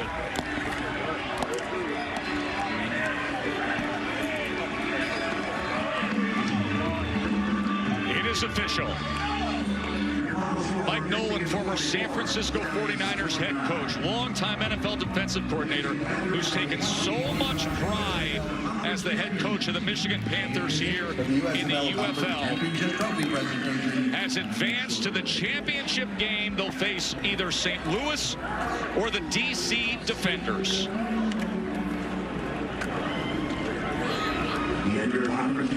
Whoever it is better be ready for a physical 4 quarters. This is a team that wants to beat you up every single play at the line of scrimmage. And oh, by the way, they got probably the best playmaker in the UFL at quarterback in Bryce Perkins as well.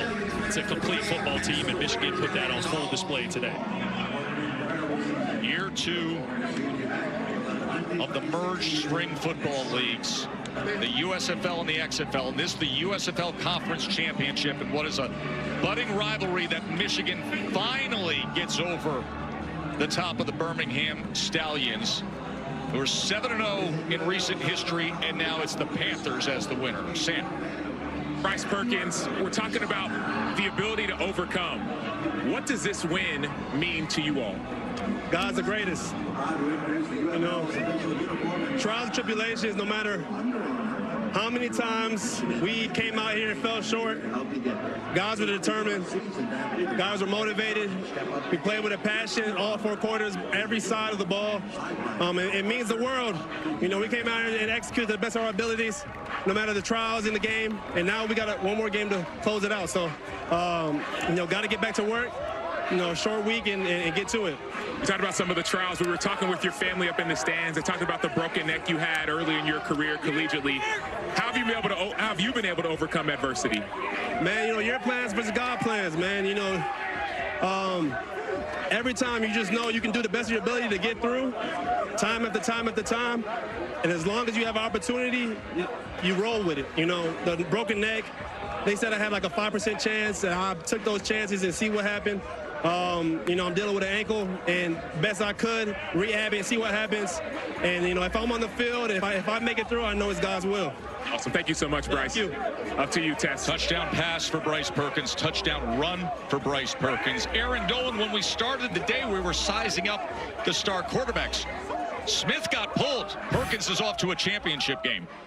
I mean, Perkins played phenomenal in this game. Michigan ends up winning as a slight dog. And as for that over, easily cashed. And this was the first time that the Stallions have allowed 30 or more points in a game in UFL history. Now, as for Toa, he ended with 3 touchdowns. That was great. It was 16-1 on ESPN Bet for him to have 3 touchdowns. He easily cashes over all of his props for today. But it is going to be interesting to see how Toa, as well as Bryce Perkins, looks next week in the championship. No doubt about it. Listen, Jordan, the guy wasn't even on the team midseason, Toa. He comes up in a conference championship game and has 3 rushing touchdowns. Players and teams don't stay the same. You either get better or you got worse. The Panthers got better at the right time. Quarterback is back healthy. They look the part right now. Yeah, and to me, again, you can talk Bryce Perkins, you can talk Toa. They're unbelievable. The offensive line, what they did at the line of scrimmage, really on both sides of the ball, but especially on the offensive side of the ball, being healthy now with Cole Cabral back, that was the difference maker. They wore down a physical, talented Birmingham defense. And Mike Nolan, you got to feel great for Mike Nolan. He is so passionate. He's such a great leader. He managed this team perfectly today in what was, I know you look at the score and you see a 15-point margin. What was really a wild game of some comeback swings from Birmingham. Yeah, there were so many times that Michigan had to answer in adversity, the big plays, the momentum that Birmingham got back, and each time that team didn't fold. Michigan didn't fold. They had the answer. It's time to hand out the trophy, the USFL Conference Championship. Sam? I'm down here on the field with Daryl Johnston, the Executive Vice President of Football Operations for the UFL. Daryl, we've been talking all season long. What has this season meant? Let's start with Birmingham. Well, I think the biggest thing is how hard it is to win 3 consecutive championships. It's never been done in professional football in the Super Bowl era. So tremendous credit to the Birmingham Stallions, Skip Holtz, his staff, all of his players for the 3-year run they were on. But the only thing harder than staying on the mountaintop is getting to the mountaintop. So congratulations, Michigan Panthers. The 7th time is a charm. You've had experience losing and then finally overcoming. We're going to get a chance to talk with Coach Nolan in a second, but what does this win mean for the Michigan Panthers franchise? I think one of the things that you'll see from this team is that growth and that belief in what they can accomplish. It's something that Birmingham had for the previous 3 seasons, and we saw Michigan gain that this afternoon. It was 14-0, a little over 8 minutes to go, and there's a big touchdown, and Birmingham's right back in this game, and Michigan doesn't blink. And that was one of the things that they had to learn. It's a skill that you have to learn, is how to win those games when they're hanging in the balance. Birmingham had it. Michigan took it from them today. Well, Birmingham had it. Michigan took it. It's time to present the USFL Conference Championship trophy to the Michigan Panthers. But first, we need to get Coach Mike Nolan. Coach Mike Nolan.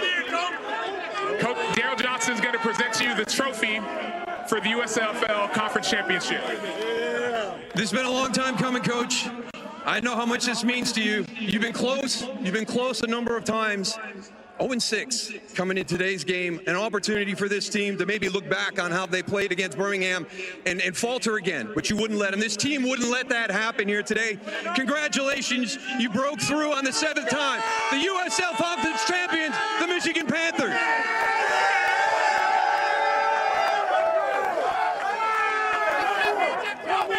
Let's go, boys. So, Coach Nolan, we've been asking you not just all week, but there's been this feel all season of how do you overcome, how do you beat a team that you have not been able to beat? How were y'all able to overcome this time? You know, this was a complete team effort, without question. Special teams, offense, defense, the players played their hearts out. It's an important game. Look, like you said, we're 0-6 against this football team, a very good Stallion football team. It was a team effort. That's all I can say. It's really what it took. No one phase was going to win this game. And that's what happened today. Everybody contributed, and we won a big game. What was the message that you had to your team in the third quarter, to the defense, when you brought them all in? What was the message that you shared? Well, if they shared it with the public, basically it was just, look, we don't need to be giving people freebies. You know, we gave them 3 points down there for jumping off sides. We had a hands to the face. Those are things that we did. They didn't earn those things. And those are things you can't do if you're going to beat a good football team. And they're a good football team, and that's how they've beaten us in the past. And today, our guys rebounded, did a great job, awesome job. What is next for this Michigan Panthers football team? Well, I hope it's a championship, but we're going to have to play the same team effort, team game to win and beat a good whoever it is we do play. Obviously, they're playing right now, so we'll take a look at that as well, but we'll enjoy this for a little while before we do that. And, Coach, we usually don't do this, but I want to talk about players that you want to spotlight or maybe put a light on. Of course, as a coach, you could say it's everyone, but maybe 1 or 2 players who have gone under the radar who you want to highlight for this season. For this season? Well, I think the entire football team would say that Bryce Perkins, our quarterback, has been outstanding all year. Let's hear it, Bryce Perry!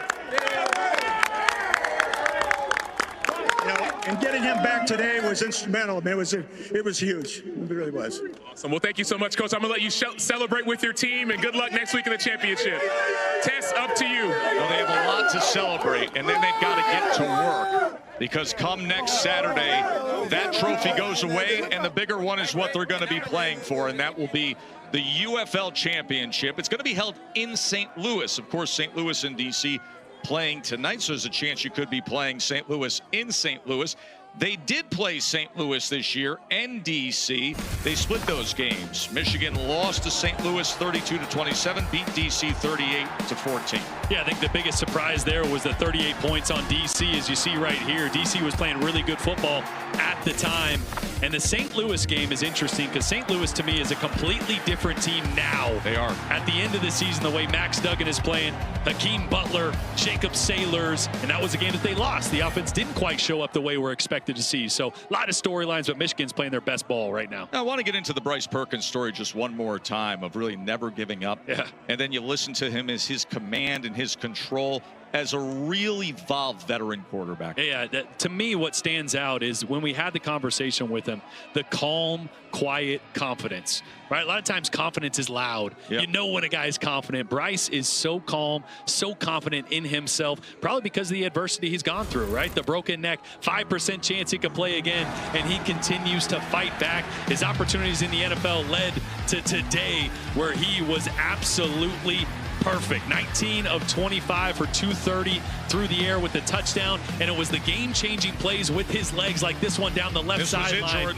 That was the play that really broke Birmingham when they felt like they had momentum on their side. It was a 29-yard run on what was 3rd and 14. To your point, just when Birmingham thought that they were right back in things, and there are very few quarterbacks who could pull off what he pulled off. And keep in mind, Jordan, doing it when he is not at 100% health. When we were talking to this team prepping all week, we'll say, we'll see where he is. Yeah. We saw him extend plays. We saw him make that 29-yard run where he's spinning and dodging would-be tacklers on 3rd and 14. To me, it was the play of the game. Yeah, you know what the problem with those plays is? There's no defense you can call. At that point, everything breaks down. It's just, hey, who's going to tackle him? And seemingly Bryce is always able to avoid and make big plays over and over again. And then a running back who had 3 touchdown runs, Sam. Yeah, well, I'm right here with that running back who had those touchdowns with Toa Taua. Toa, I see emotions in your eyes. What do you feel right now? Just everything coming full circle. This is nobody but God. All glory to him. Give me the opportunity to do what I love, but at the same time serve him on a platform like this. I couldn't be any more thankful. You had a statement earlier in the season. You said it took a village to raise you. It's going to take a village to bring you down. The village could not bring you down. Who are you doing it for? You got to revert back to your whys. I got a lot of whys.